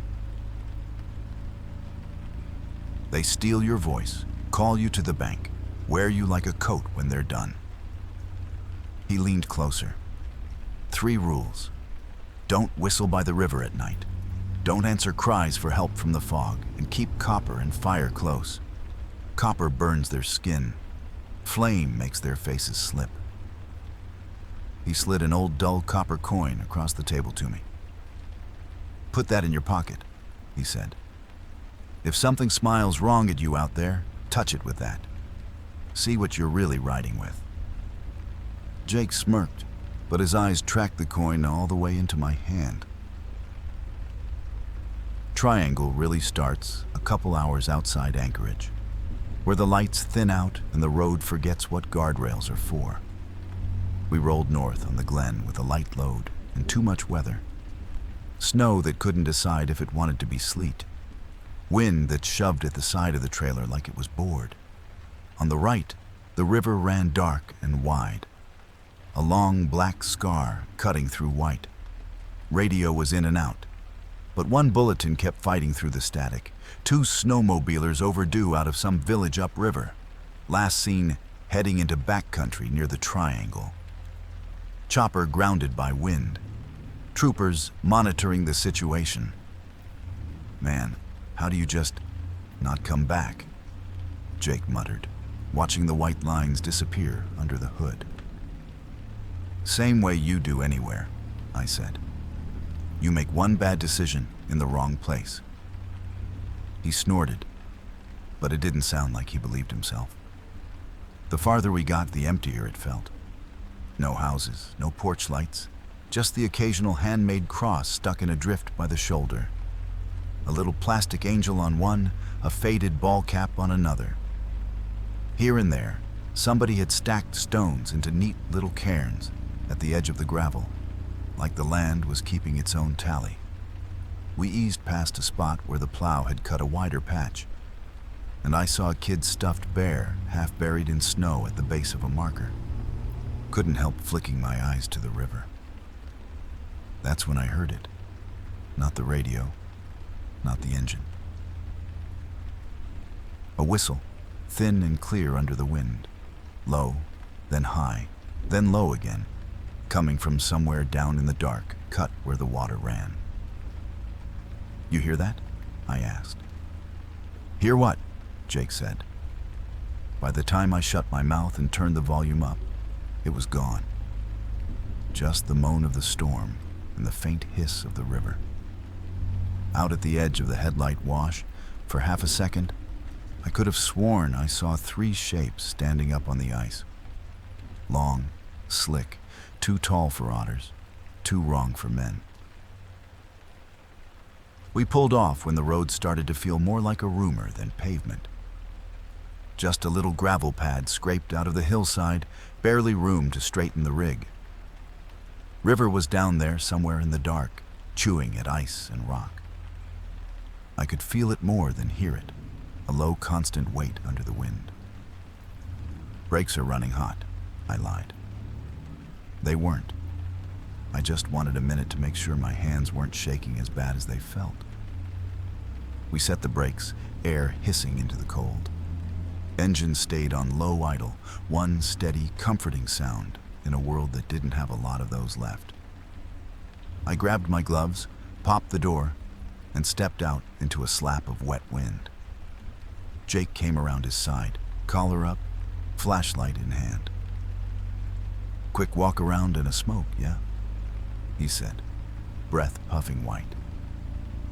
We were halfway down the length of the trailer when we heard it. A kid crying. Not far off, not maybe. Right below us, down past the edge of the pad where the gravel broke into scrub and ice. High, thin, cutting through the wind like a knife. A baby wail, hitching and breathless. Jake froze. You hear that? Could be a fox, I said, automatic. That's not a fox. His voice had gone tight. He stepped closer to the drop. His light picked out twisted brush, snow, a lip of rock. Beyond that, just white fog boiling up from below. The crying got louder, hoarse, panicked. Under it, a woman's voice now, ragged and pleading. "Jakey, baby, I'm down here." She coughed, choked. "Help me, please, it's cold." Jake made a sound I'd never heard come out of a grown man. That's my mom," he whispered. "She used to call me that." "Don't answer," I said. My mouth felt dry as salt. "You remember the rules." He took another step toward the edge anyway, beam of his flashlight trembling over the drop, like the dark itself was pulling on his sleeve.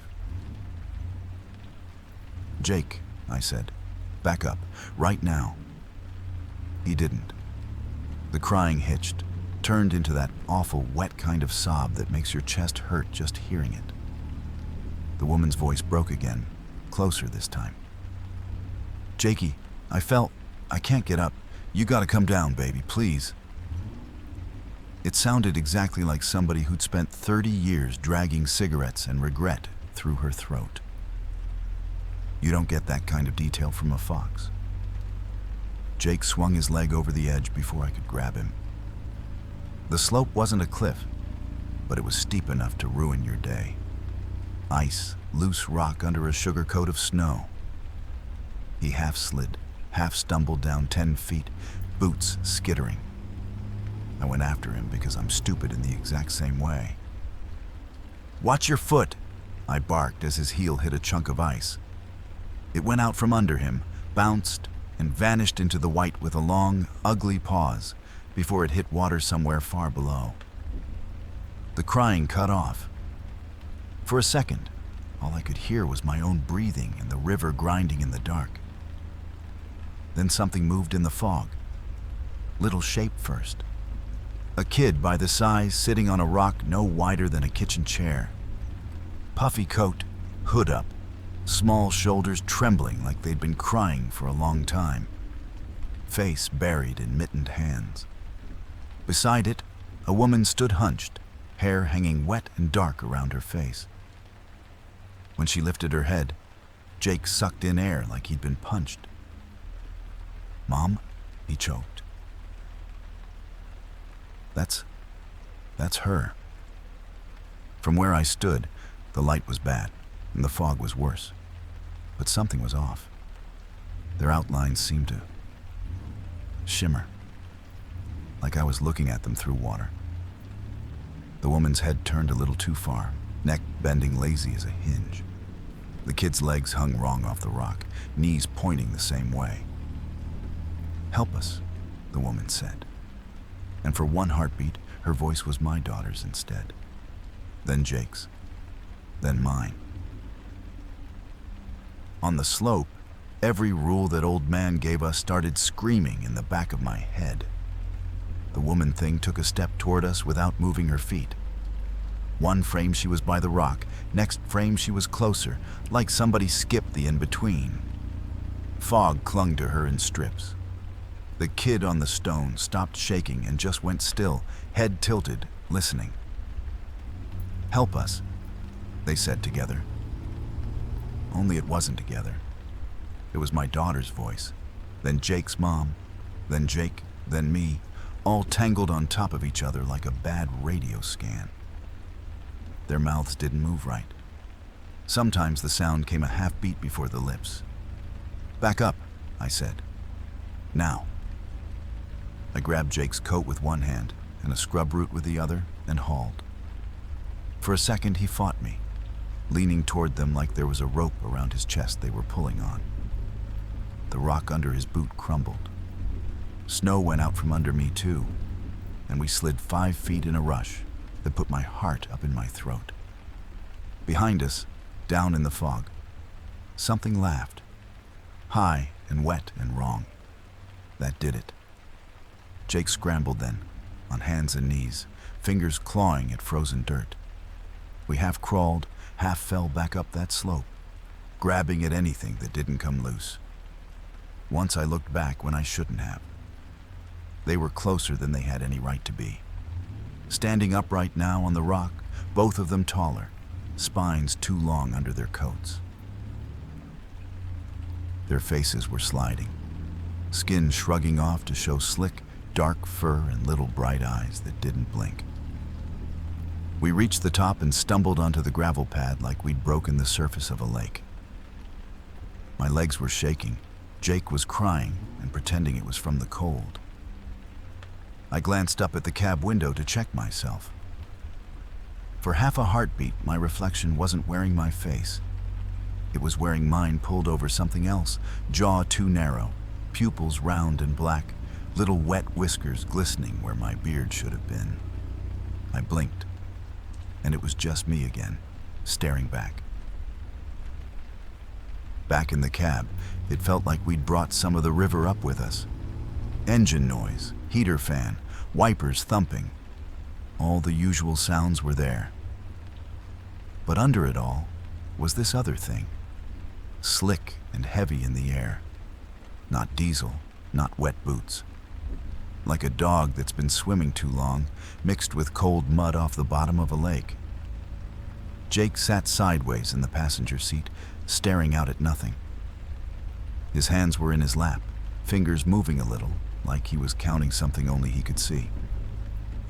"You good?" I asked. He blinked slow. "Yeah, just cold." His breath sounded wrong. Little whistle at the top of each exhale, like there was water where air ought to be.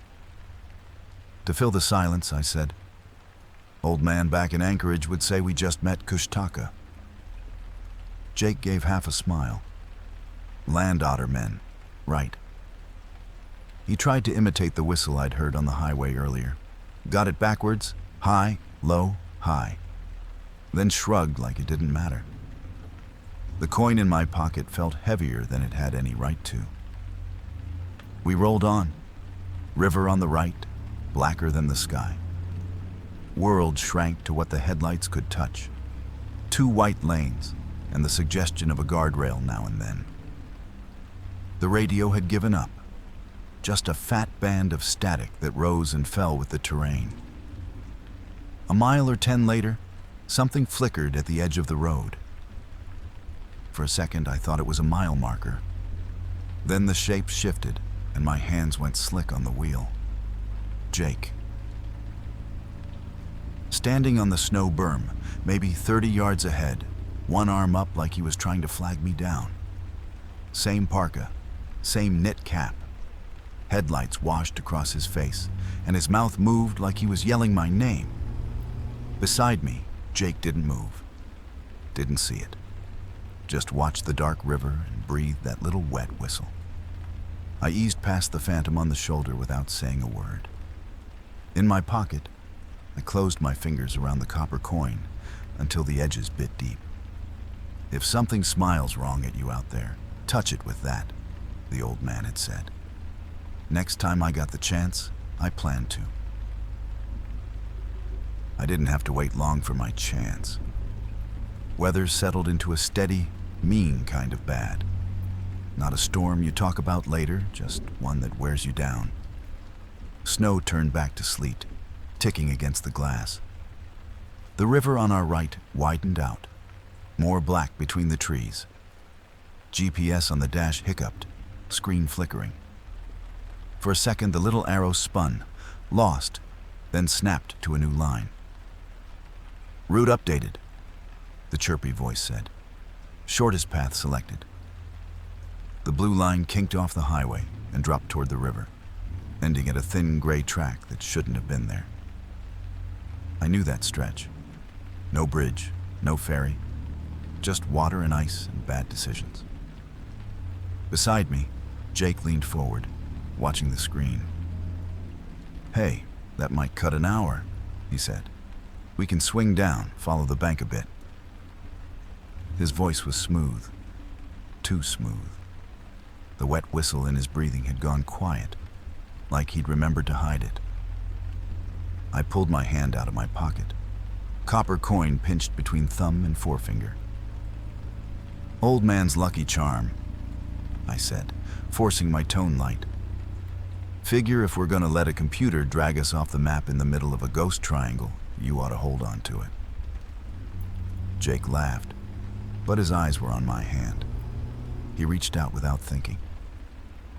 The second his skin touched that coin, the cab changed. There was a hiss, sharp and ugly, like water hitting a hot pan. The smell of burned fur and fish slapped the back of my throat. For a heartbeat, his fingers weren't fingers at all, just slick, dark pads with little webbing between them. His face twitched, jaw stretching, nose pushing out, a fan of wet whiskers bursting through his skin before the human mask snapped back into place. "What the hell was that?" he snapped, yanking his hand away. His pupils were too round, too black. From the riverside, under the engine and sleet, a voice tore the night up by the roots. My voice? No. Jake's, raw and hoarse, from way down in the dark. "If I survive this winter," it yelled, "I can survive anything. Don't let it take my seat." I kept my eyes on the thing riding shotgun and closed my fingers back around the coin. That was the moment I knew, kid. Whatever was sitting next to me wasn't the man I'd hauled up out of the lower 48. It was what the river wanted to drive instead. I didn't say anything for a few miles after that. Just let the engine talk, let the road hum under the tires. Let the thing beside me settle into whatever shape it thought I wanted to see. Out the right window, the river kept pace, a long black scar with fog boiling up off it in slow, dirty rolls. "Turn right in 1 mile," the GPS chirped. Bright little voice, no idea what it was pointing at. The blue line on the screen bent off the highway, straight toward the water. "Perfect," Jake that wasn't Jake said softly. "We swing down there. Maybe we spot those sled boys, huh? Do the good deed. That's what you are, right? One of the good ones." From somewhere under the dark, the real Jake was still screaming himself raw. "Don't let it take my seat. Don't let it drive." You ever have a moment, kid, where you realize there ain't a version of this where you come out clean? I took my hand off the shifter long enough to kill the turn signal. Kept the wheel straight. We blew past the little sidetrack the GPS wanted like it wasn't there. "Hey," the thing said, a crack in its voice. "You missed it." "Yeah," I said. I did. It moved then. Fast. Faster than a tired human in a heavy coat. One moment it was slouched easy, the next it had both hands on the wheel, yanking hard toward the right. The whole rig lurched, trailer bucking, tires hissing on packed snow.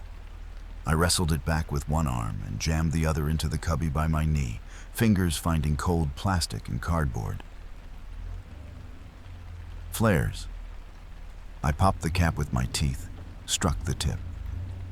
Red fire bloomed in the cab, harsh and ugly and honest. Whatever was wearing Jake's face screamed. His skin blistered like ice on a hot stove, fur shoving through in clumps, mouth stretching wide enough to show a whole new row of teeth. Whiskers stood out rigid, burning at the tips. I shoved the flare in his direction and kicked at the passenger door handle. "End of the line," I told it. Door blew open on a blast of sleet and river air. The thing scrambled back, hands, paws, clawing at the seat, then lost its grip and went out into the dark, trailing smoke and sparks. The last I saw of it was a long, slick body twisting midair, falling toward the sound of the river that wanted me more than it wanted the man I couldn't save. I got the door slammed, flare pitched out after it, and both hands back on the wheel. Didn't look in the mirrors. Didn't listen for the splash. Sometimes, out here, the only way you live is by leaving somebody else in the tally. I stayed on the highway until the river was just a rumor in the dark and the fog broke into shredded ghosts in the mirrors. By the time I found a wide spot and set the brakes, my hands were cramped on the wheel. Cab stank of burned plastic and wet fur. Passenger seat was empty. Just a little smear of mud and something like river weed on the mat, already starting to dry. I waited for a call from Jake on the CB that never came. Took me 3 days to get back within radio range and another week to get far enough from that run to sleep more than an hour at a time. Dispatch thought Jake had quit dirty. Guy just disappears on you like that? Figures, my manager said. We'll put him in the file. State troopers weren't so casual. They put his name on a list instead. A couple months later, back in Anchorage, I walked into that same truck stop. Wall of flyers looked a little different, but not by much. New faces, some old ones gone. Jake's wasn't gone. They'd just reprinted it. Different photo this time, same nervous grin, same eyes. Under last seen, somebody had typed the name of the stretch of road we'd been on. Alaska Triangle keeps its own books, kid. We just see the front page. I never ran that river road again. Never went north of Anchorage at all. But I kept the coin. Still got it taped up under the dash, right where my thumb can find it when the night feels too close. If you ever haul up that way, I say, glancing over at you, rain working the windshield, engine humming us through the dark. And you're rolling beside a black river with fog on it, radio dead, and you hear a baby cry or somebody calling your name from the water, even if it sounds exactly like you. I tapped the steering wheel once. You keep your hands right here. Out there, some things don't just want to drown you, they want to wear you. For a second, under the wipers and the hiss of the tires on wet asphalt, I hear a faint whistle. Low, high, low, from somewhere outside the glass. I squeeze the wheel a little tighter and pretend I don't. Funny thing about the road, kid. The farther you go, the more you realize not everything out here wants the same thing. Up north, whatever was in that river didn't give a damn about my truck or my load. It wanted my name, my face, my seat. It wanted to wear me and wave back at the world like nothing had changed. But there are other places where they don't want your skin. They don't even want your soul, far as I can tell. All they want is what you're hauling, and a ride. You keep your doors shut, you keep moving, and they'll run alongside you in the dark, banging on the walls, begging you to stop and let them in. You ever run down through Arizona, past Kingman? There's a cut in the rock out there they call Slaughterhouse Canyon. Luana's Canyon, if you're being polite. One night I hauled a load of food past that place, and the only thing in my mirrors was highway and stars. But there were kids screaming inside my empty trailer like they hadn't eaten since the day they died. Enjoying the ride? Subscribe and like the video to keep us rolling. Next story coming up. Story 5. The only time I heard kids screaming inside an empty trailer was outside Kingman, Arizona. Right over a cut in the rock they call Slaughterhouse Canyon. Luana's Canyon, if you want to dress it up. And the worst part? I was hauling food. We got rain on the glass tonight. Engine humming nice and steady, but that night down there it was dry as bone and hot enough you could taste dust on your teeth. I was running US 93, long straight stretch of desert. Stars so bright they made the dashboard look dim. Load was simple. Canned goods, sacks of flour, boxed meat. Nothing fancy, just weight and miles. Dispatch said I could shave half an hour cutting across the local roads near Kingman, drop it in the morning, grab a backhaul, keep the wheel turning. I'd done colder runs for less. I rolled onto that skinny bridge over the canyon and felt the temperature change through the floorboards. Air got cooler, heavier, like I'd driven over the open mouth of something that had been holding its breath a long time. Guardrails were low, darkness on both sides, thick as used motor oil. That's when it started. A little voice, high and panicked, from directly behind my seat, through 40 feet of reefer wall and steel. "Mom, I'm hungry. I'm so hungry." Then another one. overlapping it, and another, all kids, all desperate. Tiny fists pounding on the inside of the box, thump, thump, thump, thump, like they were trying to punch their way through my freight and into the cab, my hands locked on the wheel. Seal on that trailer had been intact when I left the yard. There wasn't supposed to be anybody back there but pallets and air. Up ahead, headlights caught a bent metal sign just off the shoulder, white letters half shot out. Luana's Canyon Ard No Outlet. The kids screamed louder when we rolled past it. If I'd been smarter, I would have taken that sign as a hint, or at least remembered what I heard back in Kingman before I ever pointed my hood at that canyon. A couple hours earlier, I was parked under buzzing sodium lights at a little diner off the truck stop. The place smelled like burnt coffee and fryer oil, same as every other joint from here to Jersey. Only difference was the wall. You ever see a place hang its nightmares like decoration, kid? Right above the booth was this old, sun-faded photograph of a narrow cut in the rock. Little thread of a creek at the bottom, scrub on the sides, a shack you could barely make out. Somebody'd scratched Luana's Canyon into the frame with a knife.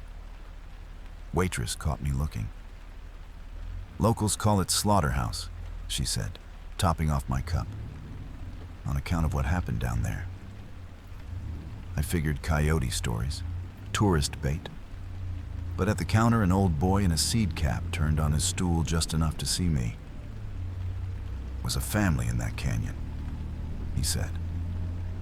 Voice like gravel dragged in a bucket. Way back, Daddy ran rock up in the hills, chasing gold and groceries. One trip, he didn't come back. Flood, cave-in, bandits, nobody knows. Mama and the kids were down there alone. Food ran out, water went bad. Them little ones started crying that they were hungry. He looked past me for a second, like he was hearing something I couldn't. Folks say she listened to him for days, maybe weeks, he went on, till the crying got so bad she snapped.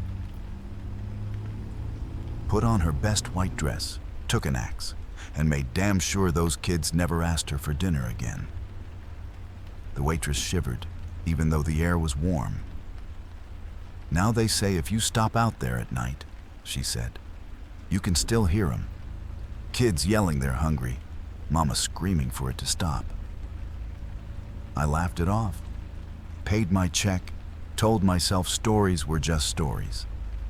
And then I hooked to a box full of food and pointed it straight at their canyon. I should have turned around right then, back on that bridge. But you know how it is, kid. You start explaining things to yourself until the lie sounds easier than the truth. Soon as we rolled past that Luana's Canyon sign, the screaming hit a different pitch. Not louder exactly, sharper, like somebody turned the knob from crying to begging. Little voices overlapping. I'm hungry. Mom, please. It hurts. I told myself there had to be a real answer. Maybe some idiot warehouse hand had stashed kids in there. Human trafficking, runaway hitchhikers, something I could call a cop about when I got to town. Anything but old ghost stories in a canyon with the wrong name. Hey, I yelled over my shoulder, like they could hear me through 40 feet of steel and freight. Sit tight, I'll stop up ahead. Didn't change a thing. Fists kept hammering the walls all down the length of the box. No rattle, no scrape like you get when freight shifts. Just that dull, fleshy thump, thump, thump, like they were hitting with the side of their hands until the skin split. Up ahead, the road unrolled straight into desert.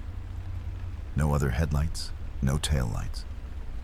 Off to the right, the land fell away and turned into nothing. A blacker stripe of dark where the canyon cut across the world. I checked my mirror. For half a heartbeat, in the convex glass, I saw the shoulder where we'd just been. Bent sign catching a little moonlight. And under it, where there hadn't been a damn thing a second before, A small figure in a white nightgown stood at the edge of the gravel, bare feet together, watching my trailer go. By the time my brain caught up and I snapped my eyes back to the road, she was gone. Just empty desert and the crooked sign leaning over nothing. The screaming behind me didn't stop. I told myself the bridge might be doing something weird to the acoustics, that it'd fade when we got back on solid ground.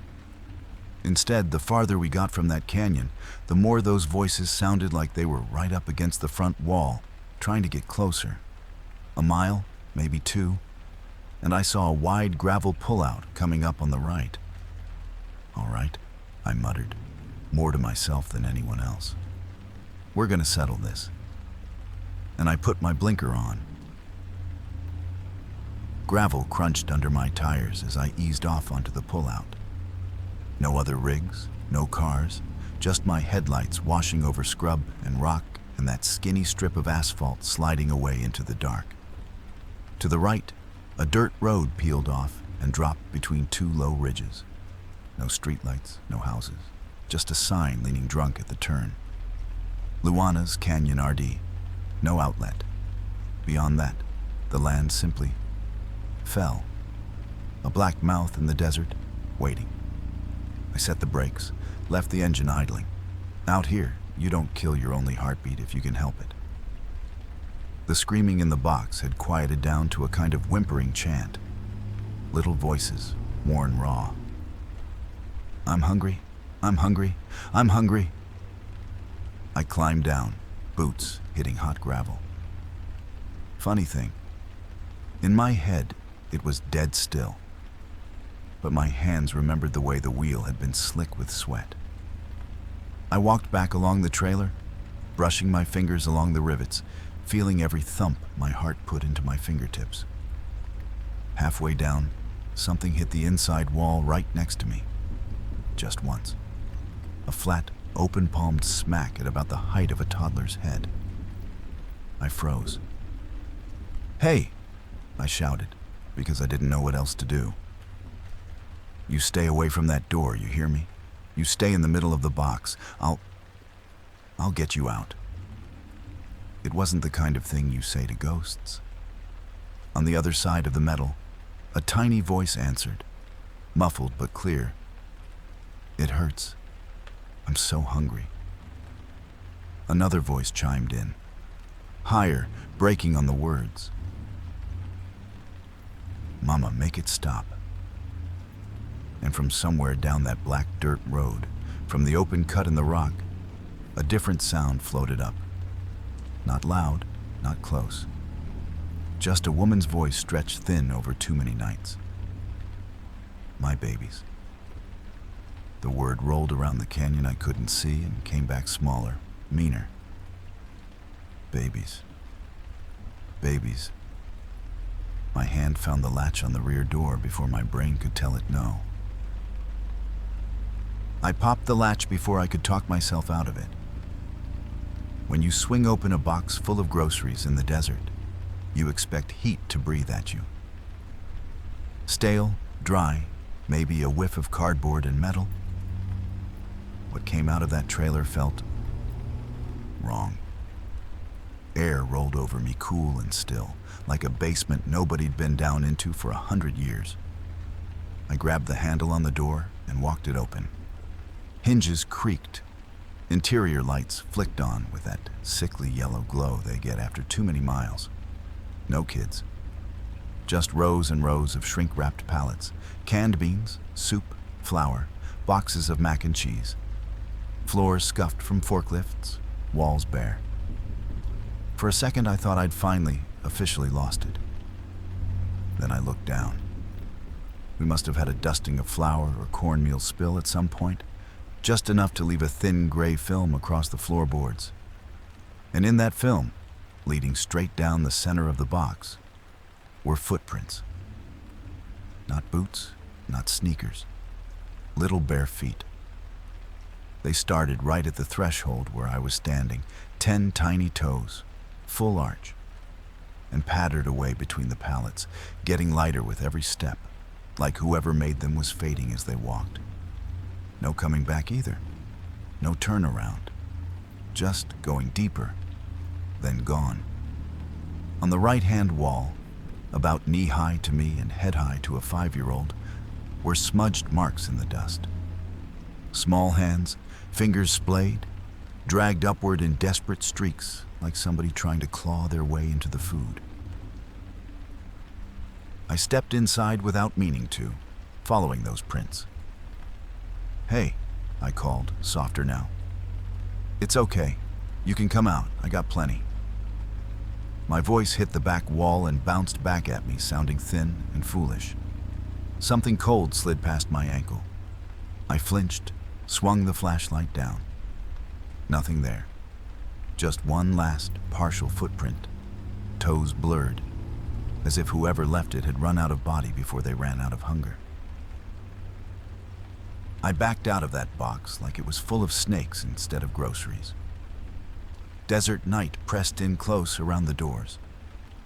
For a second, I just stood there, one hand on the latch, trying to hear past my own pulse. The screaming was gone. No pounding. No little fists. Just the tick of hot metal cooling and the low idle of the engine up front. If I called the cops, what was I going to say? "Hey, officer, I got baby footprints in my flour and too much imagination." I thought about my kid then. Night she was 5, and my ex put her on the phone, her voice small and crackly over bad reception. "We're hungry for you, Daddy." She meant time, not food, but it hit the same place, and I'd stayed on the road anyway. The canyon wind pushed a breath of cooler air up past my ankles, carrying dust and something older. Under the smell of freight and brakes, I caught a sour note, like old water and old wood. Down the dirt track, toward that black gap between the ridges, a child's voice floated up again. Not from the trailer this time, from ahead. "I'm hungry." Another, overlapping it. "Mama, it hurts." Engine was my only heartbeat, but hell if I knew when I'd started walking away from it. Gravel gave way to hard-packed dirt. My boots sounded too loud in the quiet. Luana's canyon road dropped between the rocks, walls inching closer until it felt like they were listening. A little further in, off to the side, I found what was left of a shack. Just a sagged frame, a few gray boards clinging on, a busted stove rusting into the ground. I stepped through where the doorway used to be. My "hello" bounced off stone and came back wrong. 5, 6 little echoes. And underneath them, a woman's voice, breaking on every word. "Be quiet." Another beat, closer, almost in my ear. A whisper that wasn't mine. "Feed them." Down in the dark, near the thin shine of a trickle of water, something white started to move. The white shape uncurled slow, like somebody standing up after sitting too long in cold water. She came into my flashlight by inches. Bare feet first, pale and narrow on wet stone. Ankles so thin it looked like they should snap.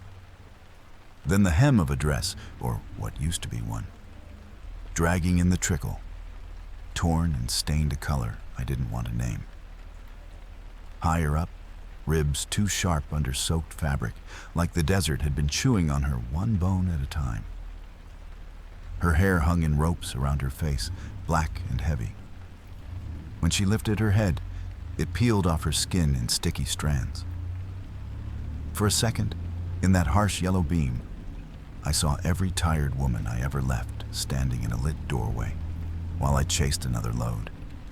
The way she squinted up at me, like she couldn't believe I was real. "You brought food?" she said. Voice was dry as old paper, but the words landed heavy. Not, "You came to help," not, "Have you seen my husband?" Just that. "You brought food." Behind her, shapes were collecting in the shadows, like fog deciding to be human. Little ones. 3, no, 4.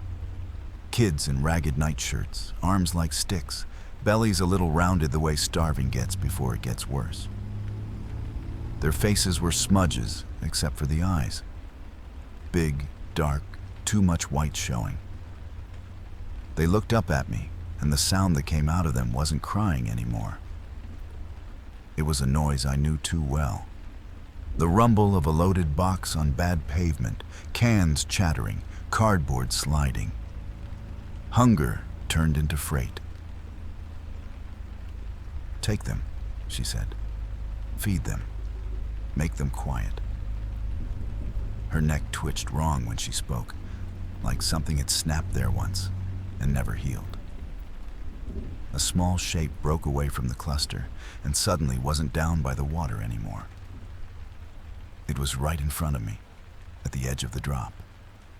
Little girl, white gown, bare feet, looking up.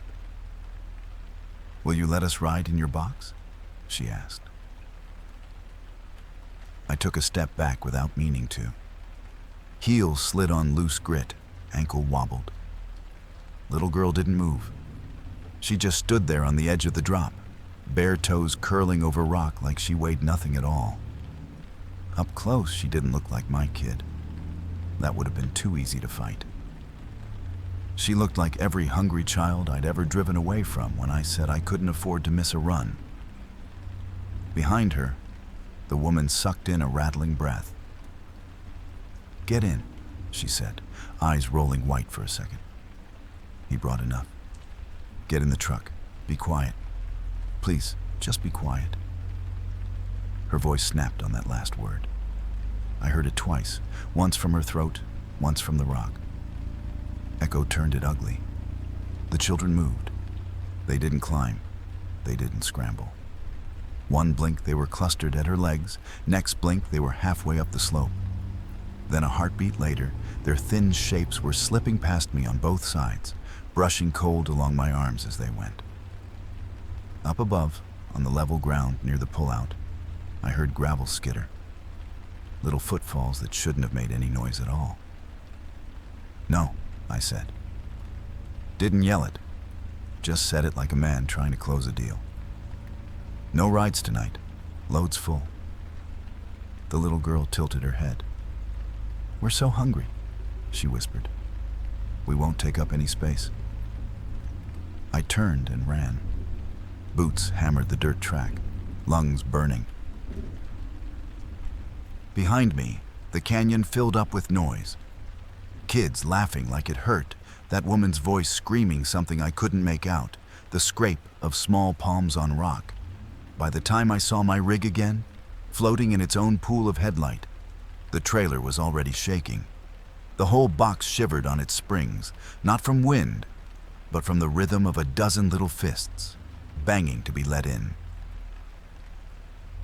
Getting into that cab felt like trying to outclimb a wave. The box shuddered behind me as I grabbed the handle and hauled myself up. Every few seconds, there'd be this hard jolt, like something small but furious was throwing itself sideways inside. By the time I slammed the door and dropped into the seat, my mirrors were dancing. "Not tonight," I told the steering wheel. "Not my kids, not my load." Key turned, engine roar filled the quiet places. I felt better the second the revs came up, like a man talking louder so he doesn't have to hear what the house is saying behind him. I dropped her in gear and eased off the brake. As soon as the tires started to roll, the pounding on the walls settled into a rhythm. Not frantic anymore, not random.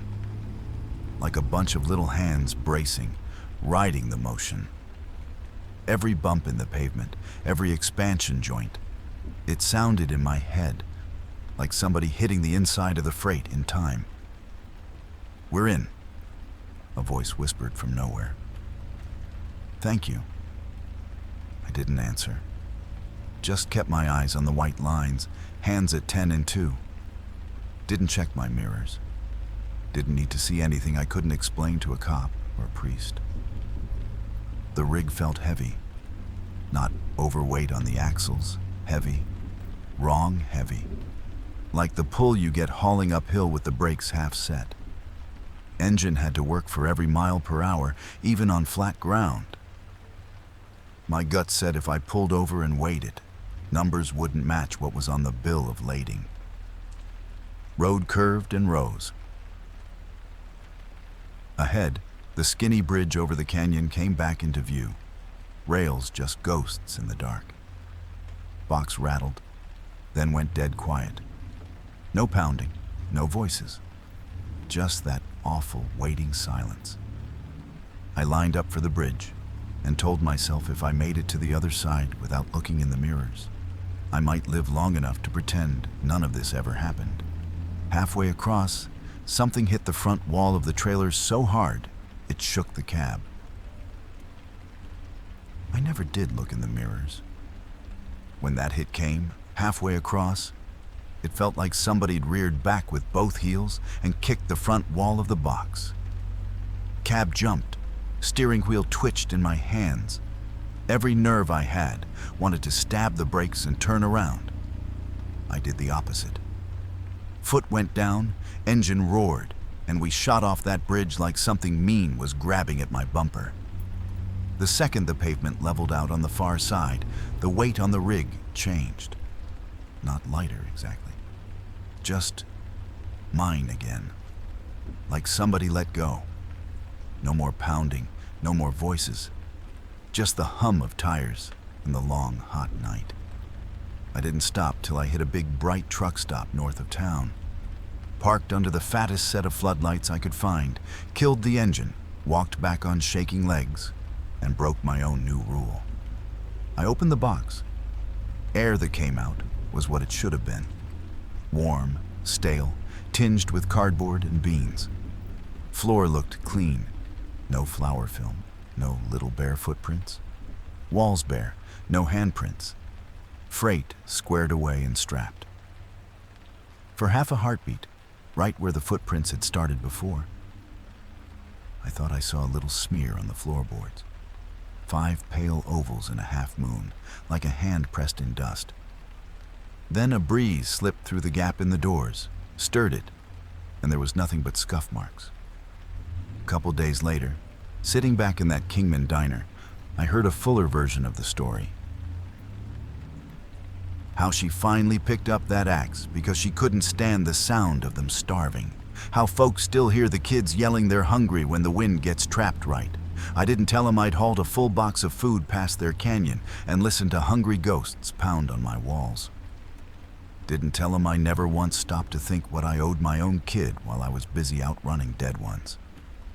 I just finished my coffee, went back to work, and made sure every route I took after dark gave Slaughterhouse Canyon a wide berth.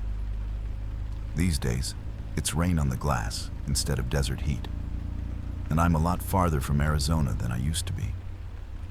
But every now and then, crossing some random overpass in the middle of nowhere, I'll hear something in the back, just 2 soft thumps, like little hands testing the panel.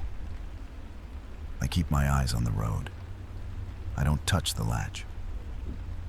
If you ever find yourself down around Kingman, kid, I say, letting the wipers and the engine fill up the cab between us, and you're rolling an empty box past a cut in the rock they call Slaughterhouse, and you start hearing children in the dark banging and saying they're hungry, you remember this. I tapped the wheel once, light, like knocking on a door I hope never opens. Not every hungry sound on the road is yours to feed. I haven't seen my name on a manifest in a long time. Companies change, plates change, stickers peel off. Dispatchers retire or drink themselves sideways. After a while, the only place you still show up regular is in other people's stories. Highways full of ghosts that don't know they're on the wrong side of the logbook. I haul nights now. Just nights. Don't much care where they say the load's headed, long as the road's wet and the cab's got room for one more set of ears. You get where you're going, you'll climb down, slam the door, and forget my call sign by morning. But the next time it's dark, and the rain's on the glass, and you hear a voice on the side of the road that sounds a little like mine telling you to hop in, maybe think twice about which one of us is doing the picking up. If you enjoyed the video, don't forget to subscribe, like, and hit the bell so you won't miss what's next.